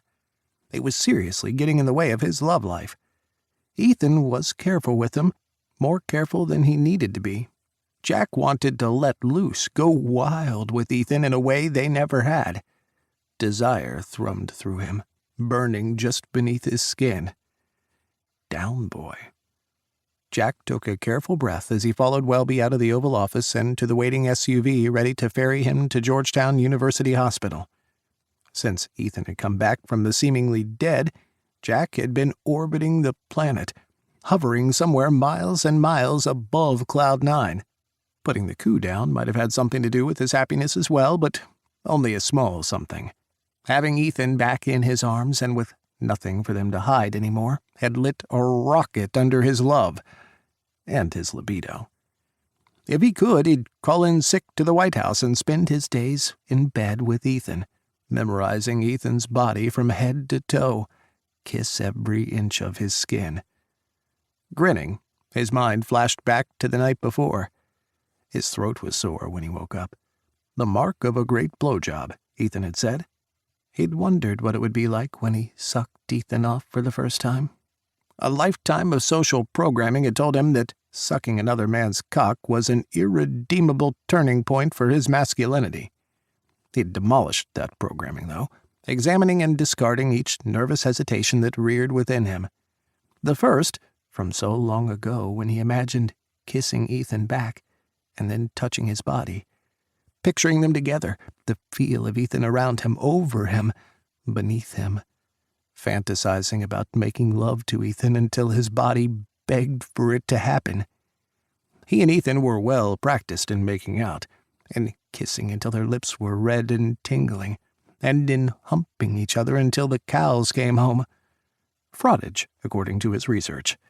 Their bodies pressed oh so closely together, sweat-slick skin sliding, kisses everywhere, and their breaths shared as they panted, gasping until the end. He wanted more, though. His nerves had warred with his courage until Ethan called him on it. In a tumble of words he had flubbed through, asking Ethan to be closer. As soon as the words had left his lips, he had wanted to take them back. What right did he have asking Ethan for that? But Ethan had said yes. He had said he wanted Jack in that way. He had been elated at the time, and had seized the moment and the opportunity, loving Ethan in a whole new way. Despite what society had programmed in him, he loved sucking Ethan, taking him over the edge with just his tongue and his lips, the feel of Ethan trembling beneath him, the sounds he made. God, he loved it. Loved making Ethan fly apart. What had he gotten himself into, though, with his question? Ethan had said yes, said he wanted Jack in that way, But what on earth did Jack know about making love to a man? What if he was terrible? What if he was so god-awful that Ethan rethought their entire relationship? He had a lot of research to do. But not now. Jack stared out of the SUV's window, watching DC pass them by. Getting hot and bothered reading up on how to best make love to Ethan was not the wisest choice before walking into a doctor's appointment. He'd probably end up hospitalized for his heart, and that was not a press conference he wanted to have. He blanked out his mind as they wound through DC, eventually pulling up to the hospital. Welby held the door for him, and then they both headed inside.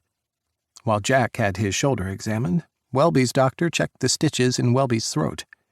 He had a Frankenstein stitch running across his neck, as if his head had been severed and reattached. It almost had. Welby was lucky to be alive. Jack was given a clean bill of health and told he could remove the sling.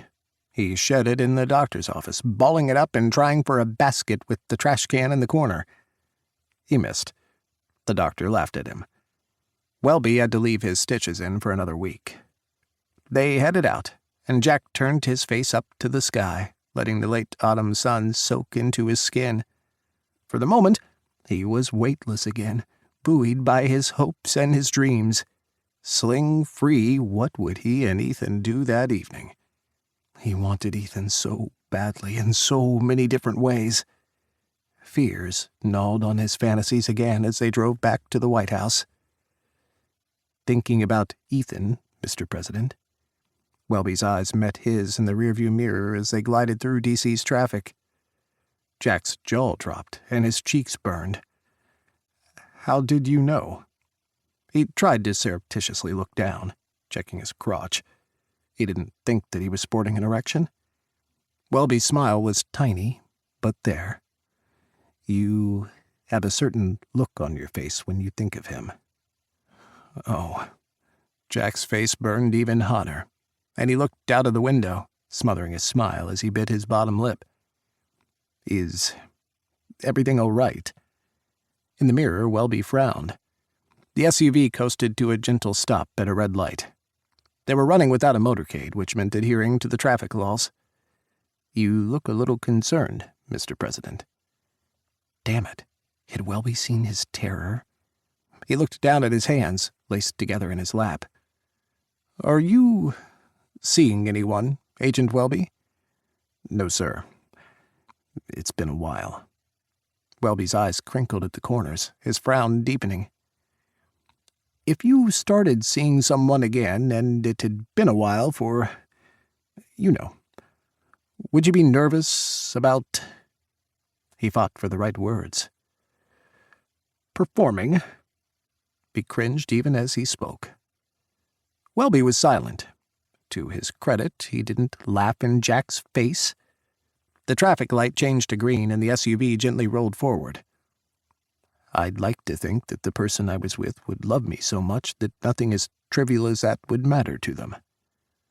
Just like Ethan loves you, hung unspoken in the SUV, as Welby stared at him in the mirror. Something loosened in Jack's chest. Thanks, he said softly. I needed to hear that. Welby sent him his tiny, barely there smile. No problem, Mr. President. Do you, have any idea how I can get supplies? Jack's voice went high on the last word. Welby's eyebrows shot straight up. Supplies, Mr. President. You know... Welby stared at him, not blinking. He licked his lips. His cheeks were on fire. God, his whole body was scorching. Condoms? He winced. Lube? Welby froze in the front seat. Jack heard leather creak as Welby's hands clenched on the steering wheel.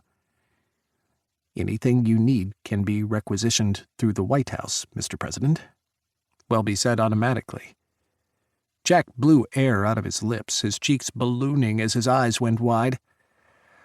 Not sure I want that on the official White House record. Silence. Welby finally spoke, his voice low. "We can make a quick stop before we get back to the White House." Jack laughed breathlessly. "Do you have any idea what the headlines would be if I buy sex supplies for me and Ethan?" "I could buy what you need." Jack's eyes flicked to the mirror. Welby's eyes practically seared holes through him. This was a new side to Agent Welby. 9 months ago, hadn't he bemoaned Welby and his jailer-like attitude to Ethan? Had that been the moment, the reason, the cause of everything that came after? Him and Ethan, all because Welby had a stick up his ass? No boring agent here. "Agent Welby, I can't ask you to do that." Welby flicked the turning indicator, and the steady, rhythmic beat pulsed through the SUV. "I'm offering." Could he really ask Welby to do this for him? God, it felt scummy.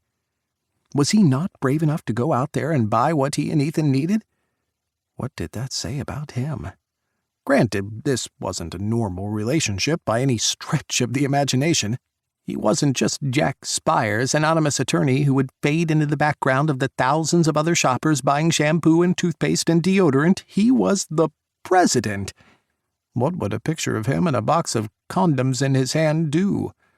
What would the reverberations of that become? For a half-second, part of him thought about trying to put a positive spin on it. Safe sex, a public commitment to personal safety, health-conscious behavior. But then he thought about the endless nights of pundits calling him a sex fiend, saying he was so obsessed with his boyfriend that he personally purchased condoms when he could have been attending an intelligence briefing, or working with Congress, or doing a million other presidential things. Anything other than buying condoms or being a man in love. The SUV rolled to a stop beside the curb. Outside the window, Jack spotted the red and white sign of the corner drugstore. Welby left the engine running. "Mr. President?" Jack closed his eyes. "You would seriously do this?" "Yes, Mr. President. Just say the word." He held his breath. "Please," he whispered. "God, I'm so sorry." "No problem. I'll be right back." Welby slid out of the SUV and locked Jack in behind the black-tinted windows before he jogged to the store. He had a scarf around his neck, hiding his bandage, and he shrugged into his trench coat as well. He pulled out his earpiece, tucking the coiled wire into his scarf before entering the store. Jack waited, picking at his nails as he called himself every name in the book. What the fuck am I doing? Welby stared at the long line of condom boxes and bottles of lube. Jesus, how long had it been since he'd had sex? He barely recognized some of these brands. What happened to just general condoms? Ribbed or studded? Jesus, what would the president want? Ribbing? Would Ethan want gentle studs to provide extra stimulation? His mind blanked out, refusing to process the imagery. He shoved both boxes back on the shelf, sliding them to the back. They skittered away, flung behind boxes and boxes of condoms.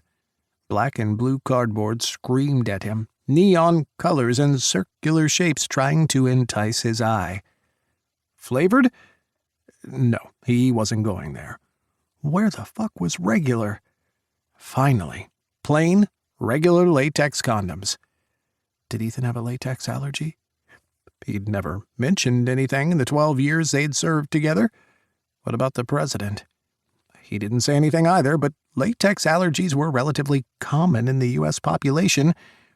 No, if it was a problem, then the president would have said something. He reached for the blue box, the box of plain latex condoms, and hesitated. What size? Regular? Extra large? Magnum? What did I volunteer for? He grabbed the regular and the extra large and read the backs, searching for some kind of size chart. A moment later, he tossed the regular back on the shelf. Extra large plain latex condoms, that should do. Wait, there were ultra-thin ones. It had been a long time, but even he remembered that the thinner the condom, the better the experience. He hunted for the extra-large size, discarding the neon colors and the strawberry flavors until he found them. Finally, extra-large, plain, ultra-thin, latex condoms. On to the lube.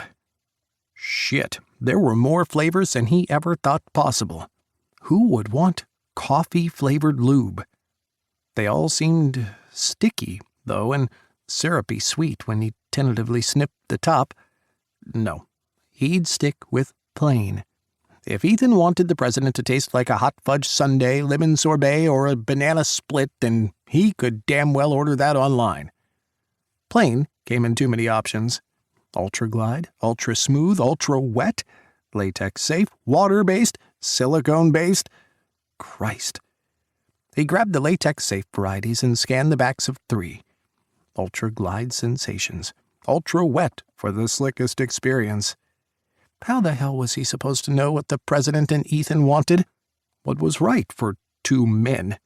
He should pull out his phone and call Ethan, but Ethan would no doubt shrivel up and die of mortification as soon as Welby asked, and then the whole trip would be pointless. He'd do his best. They would get them through until Ethan figured out what to do. The president trying to prepare on his own was sweet, and it touched something in Welby. He thought Ethan would be the one to take care of everything, but the president's hesitancy, coupled with his obvious enthusiasm, showed his eagerness, his honest desire. As obvious as Ethan was about his love, the president was the same, in his own way. Welby never thought he'd be romantic about 2 middle-aged men falling in love, but there it was. And here he was, buying both middle-aged men sex supplies. He was their condom mule. White House scandals were born from less. He grabbed the bottle of Ultra Glide plain lubricant and the box of condoms and headed for the register. This was good. It would work. They'd be able to do whatever they wanted to do. The president could surprise Ethan with his forward thinking. Ethan would be, hopefully, touched, emotionally and physically. He was a condom mule and the bearer of sexual happiness. He could live with that. And he could live with mortifying Ethan for the rest of his life. Minutes later, Welby jogged back to the SUV carrying a small brown bag. He shoved his earpiece back in and ditched his trench coat and scarf, laying both on top of the bag in the front seat. Mission accomplished, Mr. President. Jack sighed. Agent Welby, I'm very sorry. This was incredibly unprofessional of me. I shouldn't have said anything, and I shouldn't have asked you to— Mr. President? Welby smoothly interrupted him, gliding the SUV back into traffic. I am more than happy to help. He still felt like shit. Can I at least buy you lunch? Thank you in some real way? I won't turn down food, Mr. President. Welby turned right, heading down a side street. I know a good drive-through. Why don't we run through it and then park outside Lafayette Square? We can watch the White House tourists for a little bit. Welby nodded. When we get back, I'll carry everything inside. You don't want to be caught in the West Wing with that. Are you sure? I'll take everything up to the residence. He was quiet as the SUV hummed along the road, tires rolling over warm concrete. Thank you. Really, thank you. I should not have asked you for this, but it's a big help. Ethan is my friend, too, Mr. President. I'm happy he's happy. And alive. Jack nodded, shivering as fears sluiced down his spine, remnants and shadows of the nightmares he'd had thinking Ethan was gone for good, dead in the backwaters of Ethiopia. I've never seen Ethan this way. Welby's eyes found his again in the mirror. Crazy in love. We used to call him the Iceman. He shrugged, looking back at the road. Now that everything is out in the open, you two should enjoy each other. Again, warmth flooded Jack. gratitude and acceptance spreading from his heart and touching all corners of his soul. Ethan was alive, back in his arms. The coup had failed and Black Fox had shattered. They had people in their corner, people who supported them and wanted the best for them. They could do this, love each other, be together. They could really do this. Ethan frowned at the suspiciously plain brown bag lying on their bed in the residence. Jack tried to sweep it away, tucking it into the drawer on the nightstand on his side of the bed. Ethan wrapped his arms around Jack's waist and kissed his neck. "What's that?" Caught, Jack tugged open the drawer. A box of condoms and a tube of lube, brand new, stared up at Ethan. "Do you know how hard it is to buy condoms and lube when you're the President of the United States?" Oh, God. Ethan had spent the day at his condo, packing and sorting his belongings into 2 piles, stuff for Iowa and stuff for storage. He wasn't planning on taking much. Iowa wasn't going to be permanent. He hadn't been with Jack at all that day, hadn't been by his side. And Jack, when he was up to something, was a creative one. "Please don't tell me you actually bought condoms and lube yourself." He could see the headlines now. The press, already camped outside his condo and the White House, would triple. Jack tried to keep a straight face, but failed. "Welby got them for me." 1,000 times worse, Ethan groaned, burying his face in Jack's neck. "Welby? You had Welby buy you condoms and lube? Jesus, I can never look him in the eye again. He's actually a pretty good guy." Jack spun in Ethan's hold, wrapping his arms around Ethan's neck. It was on the way back from the hospital. Jack waved his sling-free arm, grinning. "We grabbed hot wings after, ate them in the SUV, and people watched the tourists outside the White House. It was fun." Ethan chuckled. That was Jack, hiding from the spotlight instead of living inside it. "He smuggled the bag up here when we got back." Jack nudged the drawer closed with his knee. Ethan stopped him. "Would you like to put them to use?" He saw Jack's pulse speed up, pounding in his neck. His breaths came faster, hotter, and his eyes burned. "If you're I'm sure." Ethan smiled. Then it was hot kisses and slow stripping, and hands stroking over skin. Jack sucked Ethan hard until Ethan pulled him off, trembling. He lay back on the bed and beckoned Jack to him, sighing as the warmth of Jack's naked skin stroked across his. Another long kiss and shared breaths. Jack knelt above Ethan, his cock rock hard. "You're so beautiful, Ethan," he whispered. "How am I the lucky man you fell for?" Ethan didn't have an answer for that. Instead, he tugged Jack down again. Another kiss, and their bodies slid together, hands tangled overhead, legs entwined, hips rolling. Ethan's fingers ran down Jack's back, over the contours of his muscles and the ridges of his spine. Jack shivered above him, pressing kisses to his neck and his chest. Finally, Ethan wrapped his legs around Jack's waist and rolled his hips up, catching Jack's cock in the cleft of his ass. "I want you to make love to me," Ethan breathed. He wanted Jack inside him. The yearning almost surprised him. But taking Jack was more than just sex, more than fucking, more than just the next step in their growing relationship. It was Jack's love for him, and his love for Jack, made real. It was holding Jack within him, feeling him in a place where he could almost touch Ethan's soul. Then Jack wanted to be inside Ethan, wanted to make love to him. And if there was any deeper symbol of devotion and love, then Ethan didn't know what that would look like. He'd spent decades pounding out raw, physical sex and seeking out men who, like him, just wanted the physical release. But now, With so many layers of love and desire tangled within this moment, the act was suddenly so much more than just a release. Jack seemed to sense the change as well. His hands shook as he reached for the condoms and the lube. He had to breathe deeply before he sheathed himself, and he took 10 times longer than Ethan ever had, with the prep. "I did some reading," Jack said softly, when Ethan urged him to hurry up. More of his damn research that drove Ethan over the edge. "The last thing I want is to hurt you, and I read what this means too, you doing this, bottoming, when you normally top." And then Jack's fingers stroked just the right spot, and Ethan didn't care how long he was taking. "There's nothing normal about us," Ethan finally said.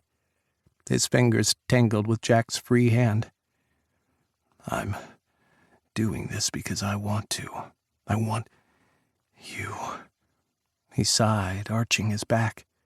His thoughts, once so profound, so loving, fled. "Jack, now, please." There was pushing, stretching, and Ethan hovered on the edge of pain and pleasure. He tried to remember to breathe, but the look in Jack's eyes made his lungs sear. Pressure filled him until he gasped, his world wavering on the edges of his vision. But then Jack was kissing his eyelids and his forehead, his cheeks and his neck, and babbling about how beautiful Ethan was and how much he loved him. Every sense snapped, a rubber band ricochet into perfect clarity. He cried out, his fingers finding the headboard behind them and squeezing tight. They rocked together, finding a slow, rolling rhythm. Ethan's legs spread wide, and Jack's thighs kept him held back. He was held open more than he'd ever been before. Lying back, his ass propped up on a pillow and his legs splayed, Ethan offered himself up to Jack. Or was it Jack offering his love to Ethan, worshipping his body, every breath and every movement of his hips and his cock meant for Ethan's pleasure? Deep thrusts made Ethan see stars and had him gasping for breath. Jack had to stop more than once, squeezing his eyes closed and panting, trying to hold back. Kisses stretched on. Jack's hands tangled with Ethan's on the pillow beside Ethan's head. He gasped when Jack angled just so, slow rolls and long strokes that filled him completely. His hard cock wept against their bellies, sandwiched between their bodies, and he hovered on the edge of orgasm, his toes curling as spots danced in front of his eyes. Jack's thighs flexed, pushing him impossibly deeper. Ethan reached for Jack, cupping his cheeks and chanting his name, a mantra he repeated as the world whited out around them. Jack's cock seemed to harden further, and they bounced on the mattress, springs squawking and the frame creaking. Jack stared down at Ethan, his eyes blazing, and whispered, "I love you," over and over. He never wanted this to stop. He wanted more. God, so much more. He wanted everything, absolutely everything with Jack, especially this perfect lovemaking. He gasped again, struggling to breathe, and held on to Jack. Jack groaned, plunging his cock deep into Ethan, and shuddered. His whole body shook, and Ethan felt Jack's cock jerk deep inside him. He watched Jack come apart, his eyes blown wide, gazing at Ethan like he was the answer to Jack's whole life. Hot bliss lanced through Ethan, burning every nerve, pushing him past every place he'd ever been before. He thrashed, trying to chase the electric zing racing through his veins. His balls clenched, and then he came, bucking against Jack, howling his name and spilling cum across his stomach with his cock untouched. Never before, never had that happened before. He gasped, his eyes swimming, then he grabbed on to Jack, trying to cling to reality, When Ethan could see again, he rained kisses on Jack's face and stroked his back, wrapped his legs around Jack's waist, and tried to hold on to the feeling of Jack inside him. That had been something more than sex, more than even love-making. Jack had reached something deep within Ethan, something Ethan had never before touched, or had even known existed. It wasn't physical. There was something more, something deeper, something that felt like perfection.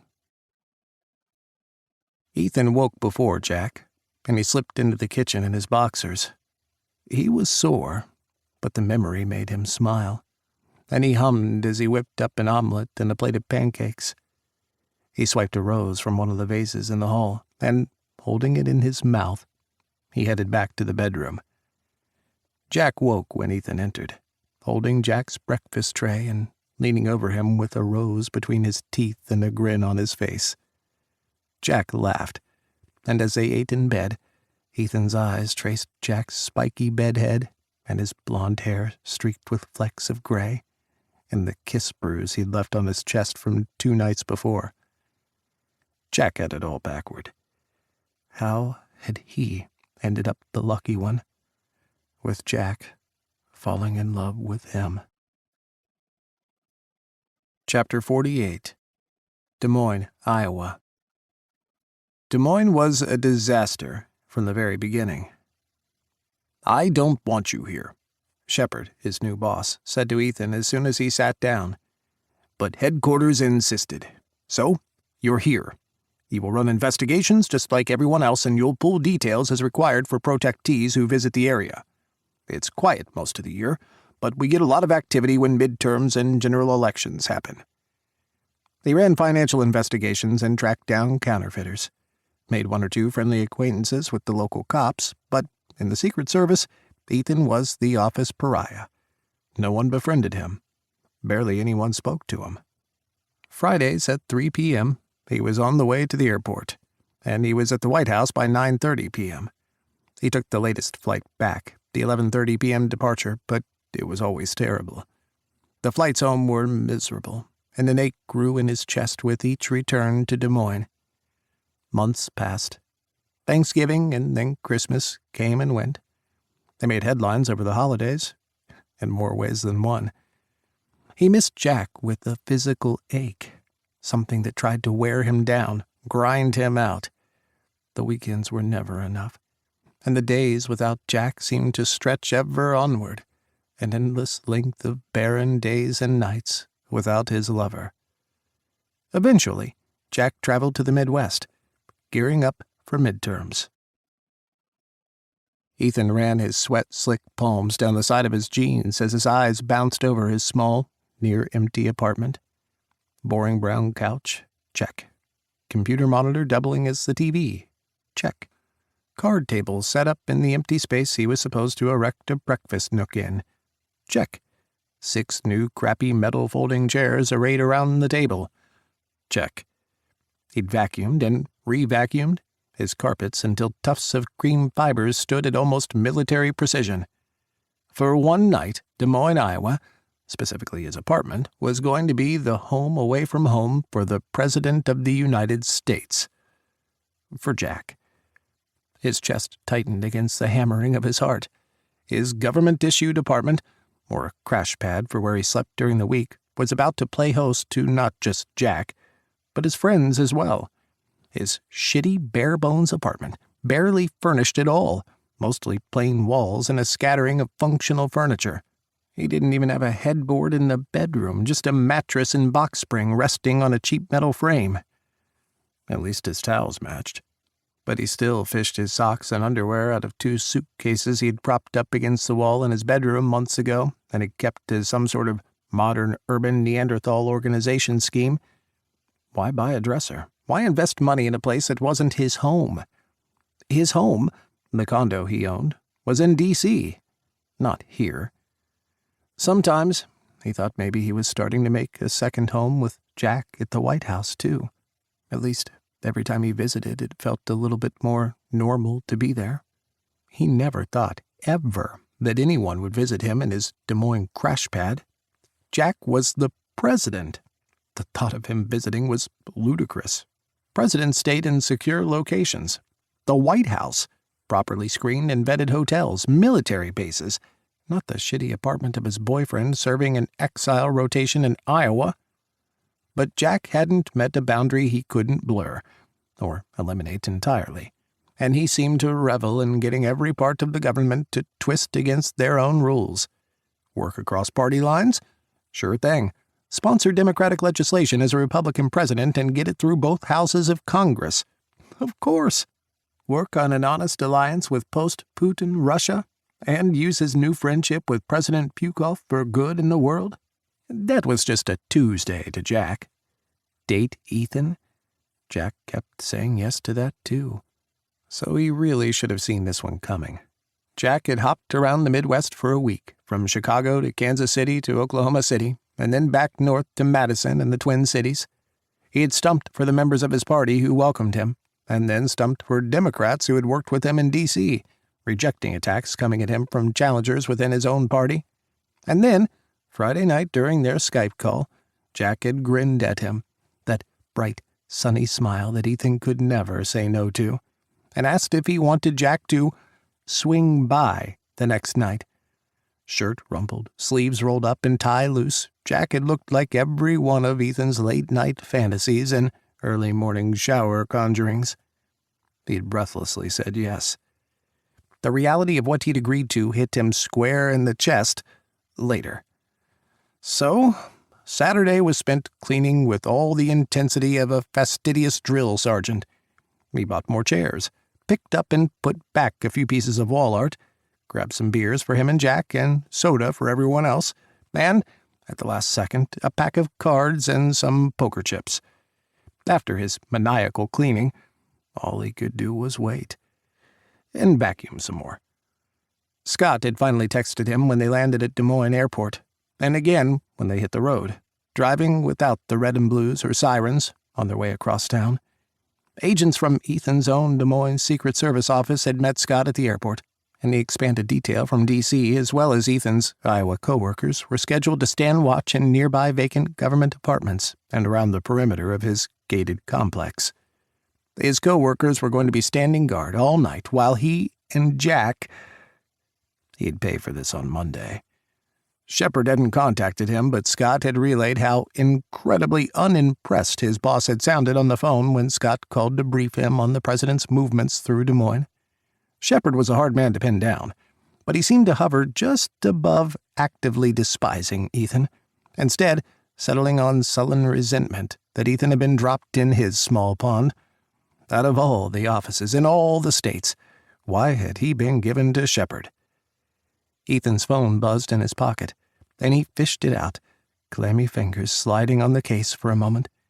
A text lit up his screen. Scott says we're almost there. Fuck. Panic and a rush of almost giddy excitement sizzled down his spine. He had thought he and Jack were going to lose this weekend together. Jack's travel schedule wouldn't give them enough time to justify flying to D.C., but this— I'm here. I would hope so. Ethan rolled his eyes. It was a wonder he ever managed to graduate first grade, much less become a fully functioning adult, what with the spectacularly intelligent things he said to Jack sometimes. Jack always gently pulled his leg, which weirdly had him loosening up. Like Jack knew him or something. I'm about to go out of my mind. Can't believe you're coming here. Actually, we've arrived. His head shot up, staring at his plain white door as if Jack was about to materialize through the wood like a ghost. Outside in the parking lot, he heard the slow squeal of SUVs braking and car doors opening and slamming, low voices chattering and giving directions. Most of the agents would peel off and head for the command post Shepard's team had set up during the day. Ethan heard their feet trampling up the nearby stairwell. Swallowing, he opened the door and stepped out onto his front patio. He had a second-floor apartment, a private stair entrance, and a small patio, all his. From where he stood, he had a perfect view of the parking lot and Jack's convoy, and of Jack himself, standing outside a black SUV and staring up at the apartments. Scott saw Ethan first, and he waved before gesturing to Daniels. Daniels sidled up alongside Jack as they fell into place behind Scott, and 2 more agents followed them both, buttoned up in long, dark trench coats and thick scarves. Ethan barely noticed. His gaze was fixed on Jack. Beaming, brilliant Jack, staring back at him with that gorgeous smile as he thundered up the steps. Scott stepped aside, letting Jack up to be the first to greet Ethan. "Hey." Ethan's hands slotted into the pockets of his jeans and his shoulders rose as he breathed in sharply. Jack always seemed to steal the air from the room, and even outdoors, when there was still snow clustered around trees and bushes and the air was fresh and crisp, Jack made Ethan feel like he couldn't quite breathe right. "Hi, love," Jack whispered around his wide smile, striding toward Ethan with bright eyes and flushed cheeks. Shameless, his hands found Ethan's waist, found his hips, and squeezed as he stepped close until their bodies were flushed together. He pressed a lingering, chaste kiss to Ethan's lips. As always, Ethan's brain was 2 steps behind when it came to being confronted by Jack and his love. He kissed back, standing still for too long, and then finally reached for him, running his hands up Jack's arms as Jack chuckled. "Nice to see you too, buddy." Scott shouldered past Ethan and into his apartment, winking as he carried a duffel inside. Daniels waited a few steps down, smirking but politely averting his eyes as Jack moved away from Ethan. God, his entire office had probably seen that. Not that he and Jack hadn't made their way onto more than one front-page headline, but still. "Going to give me the tour?" Jack rocked on his feet, grinning. His hair was tousled, just enough to be rakish, and his black suit and black overcoat were offset by the sunny yellow scarf he had draped around his neck. That scarf had appeared after Ethan reminisced about the yellow tie Jack used to wear. The scarf looked just as amazing as the tie had. "It's not much." Ethan held the door for Jack and gestured him inside.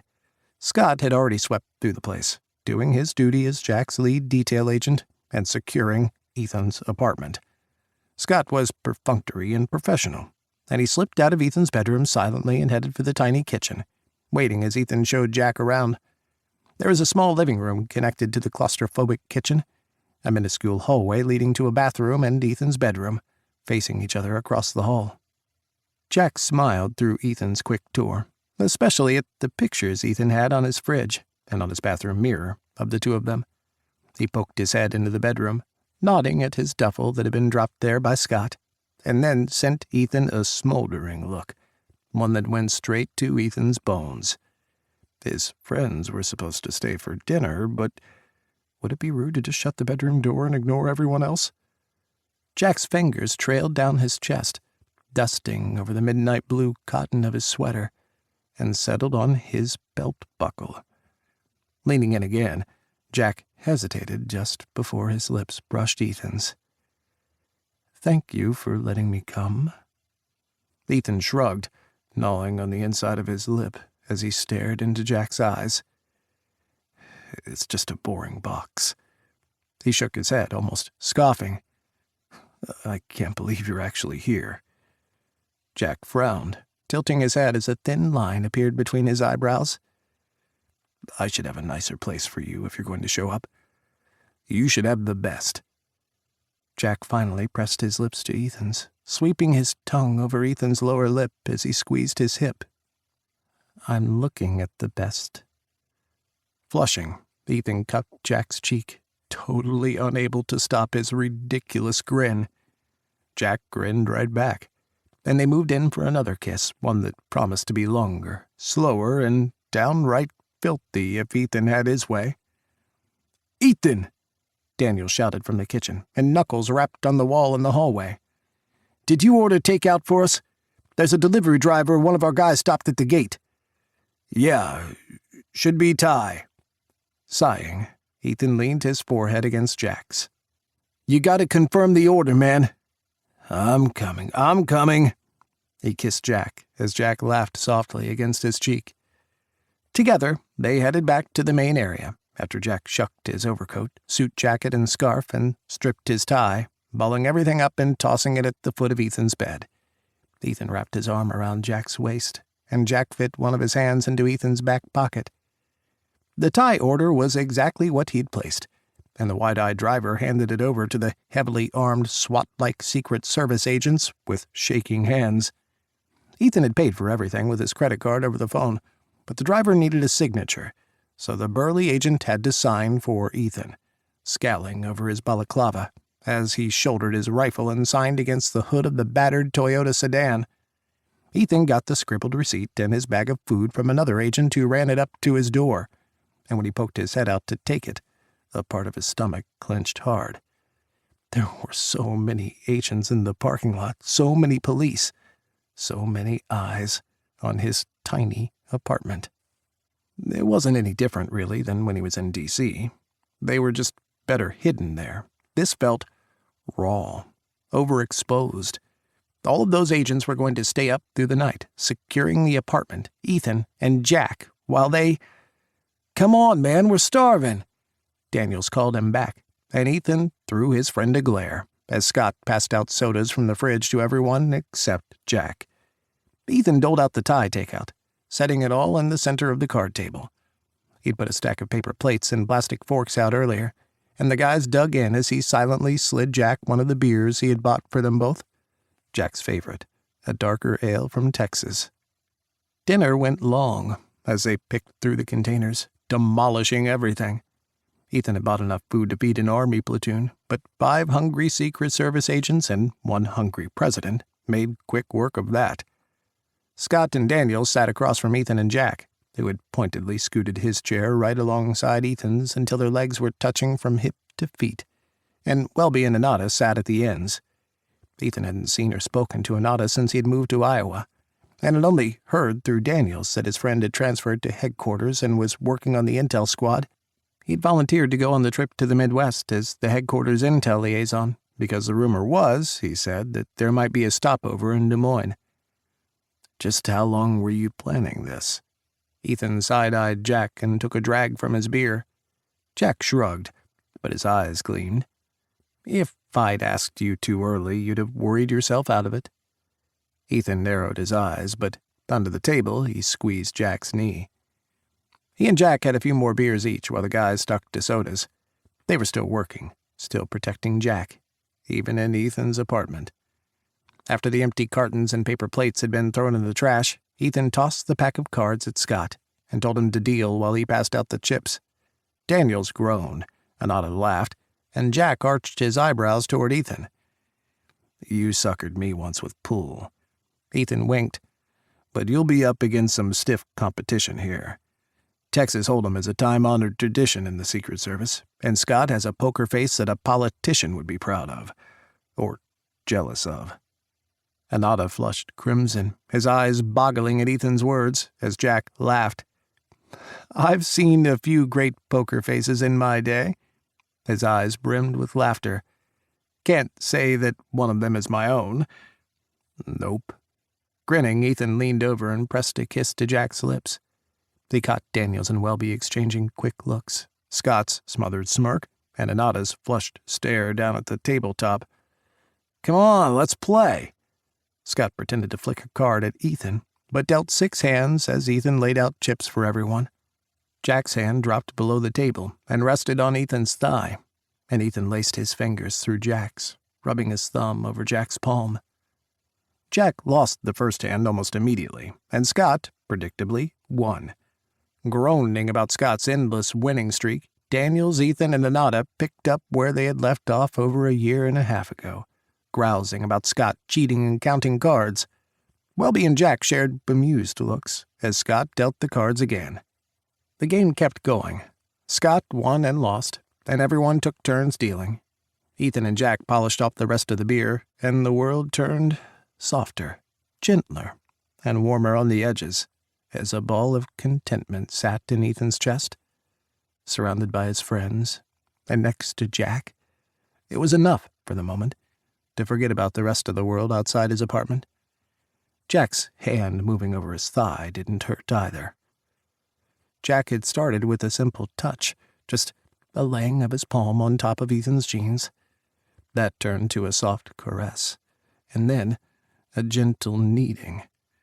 His hand crept higher on Ethan's leg until his fingers were ghosting over the seams around Ethan's crotch, and he leaned sideways into Ethan's shoulder. One of Jack's hands had remained beneath the table for a suspiciously long time, and the angle of his arm could only imply one thing. Ethan's eyes darted around the table, but his friends were either ignoring it or they hadn't noticed. Yet. He shot a sidelong stare toward Jack. Jack blew him a kiss, slow and saucy. Ethan shifted. Jack folded on the next round and laughed himself out of the game, taking a detour to the bathroom, while Daniels, Scott, Ethan, and Welby squared off. Ethan raised across from Scott, as did Daniels, while it seemed like Welby was silently laughing at them all. Anata stared down at his phone.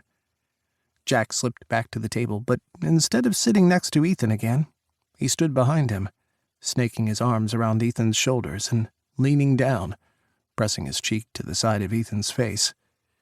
He kissed him, resting his hands over Ethan's chest.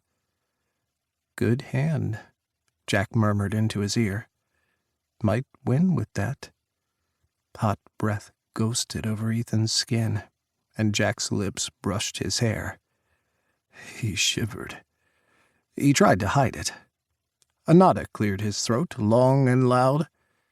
Standing, Jack slowly dragged his hands over Ethan's chest, then up to his shoulders, massaging him. A groan escaped Ethan's lips before he could stop it, and his eyes slipped closed as his head tipped forward. "Raise!" Scott thunked down another 3 chips and stared at Ethan. His lips were quivering, barely suppressing his shit-eating grin that Ethan just knew was on the verge of bursting out. Jack's thumbs snaked up Ethan's neck, ruffling his hair and stroking over his spine. His breathy whisper filled Ethan's ear. "You going to call or raise?" He trembled, his head tilting both toward and away from Jack's warm lips and throaty words. His thoughts were fleeing him, replaced with the feel of Jack's hands on his shoulders, lips brushing at his hairline and his temples and his skin, Jack's scent, and the heat of his body. "What do you think?" he murmured. "Mistake. Big mistake." Jack kissed the edge of his ear, nibbling just slightly, and breathed. "I definitely think you should go big, big boy." Ethan's spine went rigid, ramrod straight as he dragged in a sharp inhale. Jack's hands squeezed his shoulders again, and around the table, chuckles and snorts burst free from his friends. Welby arched his eyebrow, and Anata seemed like he was about to self-combust, what with all that heat pouring off him and the ruby color of his cheeks. Ethan shoved all his chips into the pot, sliding his sweat-slicked palm across the table and messily tipping over the neat stacks he'd built all evening. Shaking his head, Welby folded. Daniels couldn't keep his smile contained, and he shoved all his chips into the pile as well. Jack rested his chin on Ethan's shoulder, then wrapped his arms around his waist. Scott and Daniels laid out their cards, and for once, Daniels was in the lead. Ethan couldn't tell if he actually had a good hand or not anymore. He tossed down his cards, but then realized he didn't know what to do with his hands anymore. Holding a death grip on his cards, he kept him from grabbing onto Jack, but now he snaked one arm out, sliding it through Jack's legs and stroked over his knee and up the back of his thigh.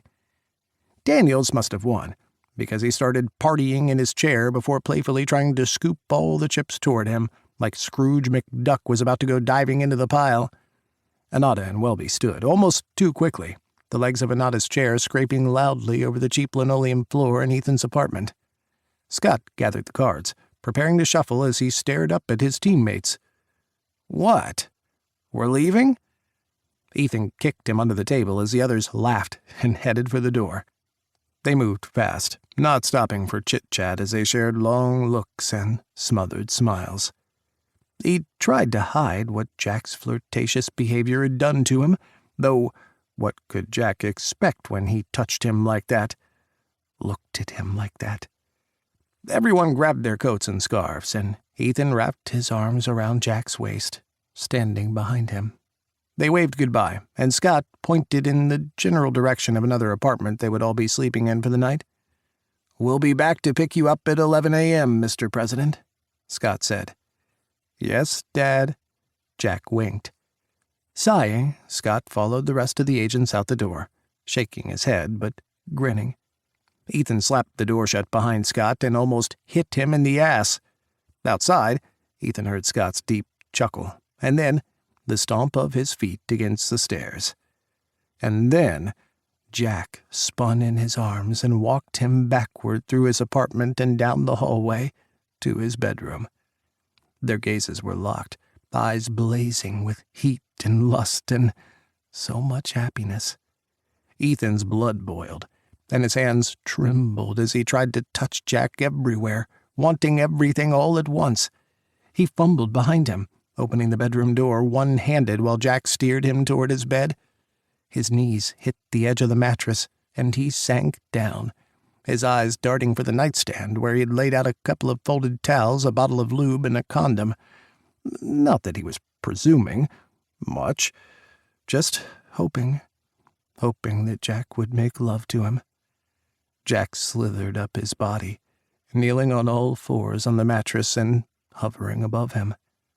His smile burned, brilliant, bright enough to sear Ethan's soul, and he beamed back at Jack as he cupped Jack's face in both hands and pulled him down for a long, deep kiss.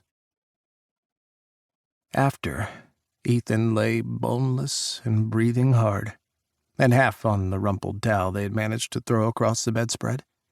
Jack lay on his chest, his head pillowed on Ethan's shoulder, and his fingers traced over his stomach and across his pecs, tangling in his chest hair. "Thank you," Jack said softly, resting his hand over Ethan's heart. Ethan squeezed Jack's hand and held on. He pressed a kiss to the top of Jack's sweat-damp hair. "What for?" "Letting me come here. I sprung it on you without any warning." "You were right. If I had time to worry about it, I would have chickened out." Thoughts of his co-workers standing in his parking lot curdled in his stomach. He tried to push them away. "My place isn't that great. I'm sorry it's so boring." "It's not boring." Pushing up to his elbow, Jack leaned in and kissed Ethan. "Your place has everything that I want." He kissed him again, smiling. "Everything that I love." Another kiss. "Everything I need." Ethan ran his fingers through Jack's hair, curling his hands around the back of Jack's neck and playing with the short strands there. "It's not as cool as the White House." "You are far cooler than the White House." Another kiss, and then Jack slithered out of bed, standing naked and stretching before he padded across the hall to the bathroom. Ethan leaned over, watching him move in and out of the light and shadow, as Jack brushed his teeth and splashed water on his face, and then wet one of the washcloths Ethan had laid out to wipe himself down. When Jack walked back into the bedroom, Ethan had already balled up their towel and kicked it under the bed. He lit a candle, something that smelled like pine and snow-covered mountains and fresh air. It was the best he'd found during the day, and it reminded him of Jack. Jack took a deep breath and smiled. "That's nice." Ethan headed for the bathroom and cleaned up, brushing his teeth and shutting the door for a moment as he wiped himself down. His veins were still buzzing, the electric sizzle of their lovemaking swirling through him. He caught his reflection in the mirror. He was smiling, albeit softly, but it was there. He was just walking around with a sweet smile on his face, plainly happy. Happy with Jack, with their lovemaking, with seeing his friends, happy for the moment, being with Jack in his dumpy apartment like they were two normal people and there weren't dozens and dozens of Secret Service agents, his colleagues, hanging outside all night long. Ethan stared himself down in the mirror, bracing his hands on the edge of the simple laminate countertop. He is worth all of it. All of it. Every single thing. He flipped the light switch and headed back for the bedroom, navigating by the shifting twitch of the candlelight playing against his bare white walls. Jack had already crawled into bed, but he was waiting for Ethan with a smile. Sliding between the sheets, they wrapped their arms around each other, and their legs slotted together, their bodies fitting like perfect puzzle pieces. "I'm glad you came," Ethan breathed into Jack's hair. He buried his nose against Jack's temple, kissing his soft skin. "I love you." He paid for Jack's trip on Monday. He was reassigned to the cold cases, the excruciating stack of files that had run into a dead end. Jack called him out on his mood on Skype later that night. "What's wrong, love?" Ethan shook his head. "It's hard being away from you. And from the guys. This weekend," Ethan swallowed. "That was really nice."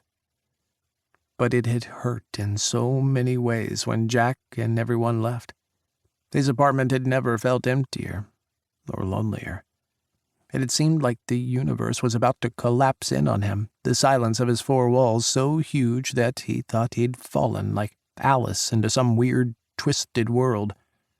He'd stayed up almost the whole night, clinging to the pillow Jack had slept on, and breathing in his scent. It's only for 3 more years. Less, actually. And then I'll come out there. I'll move to Des Moines. There's got to be something I can do. Jack grinned. I could learn to farm. Ethan wasn't in the mood to be cheered up. Jack, you need to stop saying that. You deserve more than 1 term. You need to run for re-election. And you need to stop thinking that you're somehow less important than this presidency. You're not. You're my life, Ethan, not this job. This is just a job. You're better at the job than most. I want to see you succeed, and I want to see you happy. Jack pressed his lips together. What can I do? We knew this would happen. Ethan grumbled.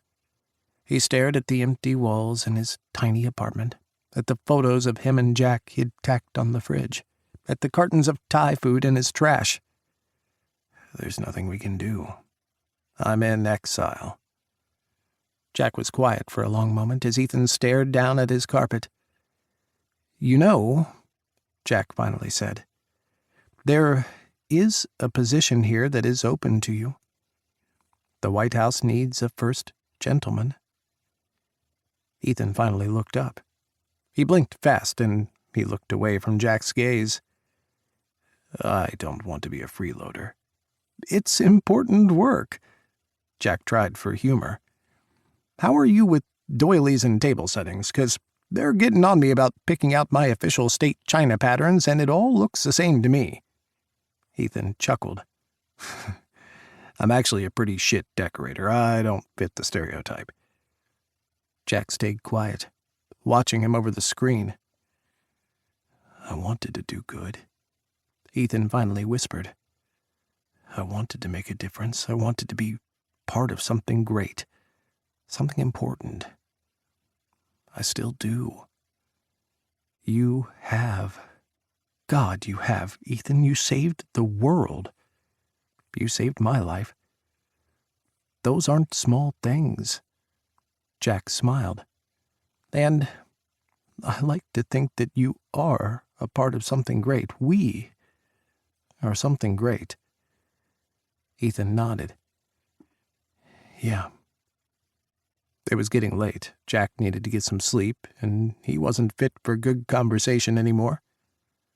Talk to you tomorrow. Jack nodded, sighing softly.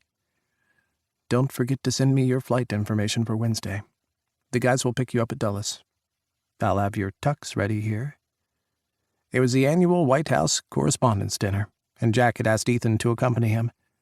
Shepard hadn't liked signing the leave request, but he didn't say anything snide about it. They logged off, but Ethan tossed and turned all night long. When he got into the office the next morning, he stopped dead. He stared at his desk, at the cold case files. He stared at his coworkers, all ignoring him. He stared at Shepard, watching him from inside his office. He turned around and walked out. Chapter 49. Washington, D.C. Jack checked his phone for the 67th time and frowned. No texts from Ethan. It wasn't like them to go an hour without texting. 6 hours and nothing? He sent another text, a question mark, as he walked with Irwin to the cabinet room. Later, he and Irwin were locked in conversation, debating China's invite for a conversation over Taiwan and the possible release of the island back to self-governance. They headed into the Oval Office without stopping their conversation and missed Ethan rising from the couch. Jack did a double take when he saw his lover. "Ethan! Oh, when did you... You're not supposed to be here until tomorrow." Joy made his heart sing, but anxious tension tempered his excitement. Ethan's eyes were wide, and he had that same look that he had had before he kissed Jack for the first time. Determination, but also panic, and deep within, fractional hope. Irwin stepped back, heading for the exit. "I know what I want, Jack," Ethan said carefully. Jack stopped breathing. He wanted Ethan there with him at his side so badly his teeth ached. He wanted Ethan to be happy, but their love couldn't just override Ethan's life, force him to change everything about himself. He wouldn't make demands, wouldn't put Ethan in the position of having to choose Jack or Ethan's career. But he wanted Ethan with him every single day. The loneliness suffocated him at times. Still, he loved Ethan too much to pressure him. Ethan pressed his lips together. He nodded once, the final decision made. "I want to be by your side, every day, always, so I'll take that job you offered. First, gentleman." Jack crossed the office in 3 quick strides, drawing Ethan close and pulling him in for a deep kiss. Ethan wrapped his arms around him, and the moment the decision felt so right, so perfect to Jack. This was their future. Together. They'd make it work. Commitment settled around them in that moment, deeper than what was spoken aloud. "Forever," Jack's heart whispered. "Forever." He didn't notice Irwin's quiet exit, leaving them in silence. They picked out the state china that night, laughing the whole way through. They were both awful at it, but the beers and the kisses and the giggles made it better. After, they played a game of pool, but that ended when Jack pushed Ethan against the table and dropped to his knees. Later, they both cramped from laughter as they tried to wipe out a cum stain from the green felt of the pool table. Ethan strode through Lafayette Square early the next day, wrapped in a wool coat with a scarf around his neck.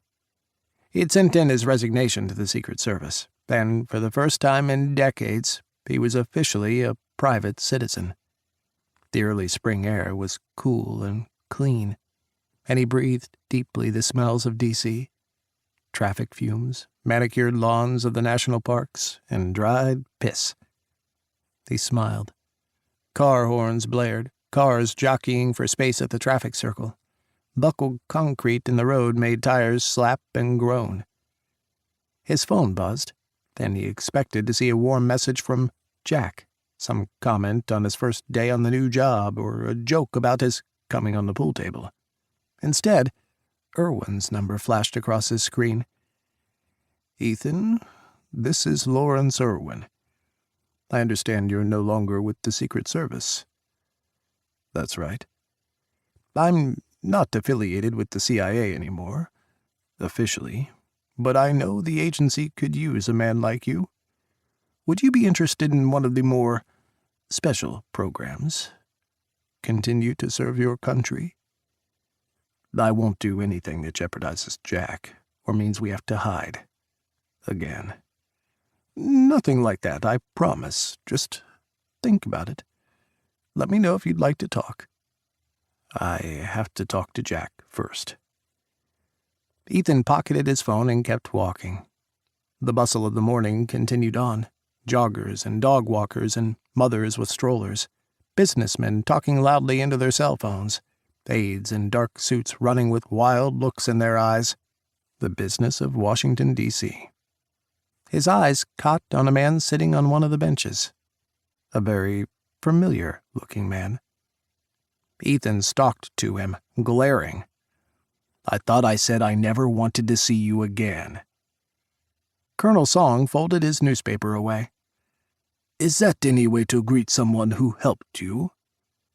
He had conflicted feelings about that help. Colonel Song wasn't technically an ally. That had been a gray area of international relations, and one they'd kept away from the press. "What are you doing here?" "I came here with a message for your president. So call the White House. I'm looking for a more direct line."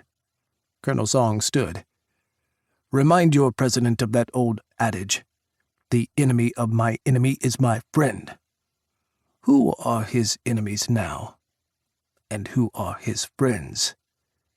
Are you threatening him?" "No."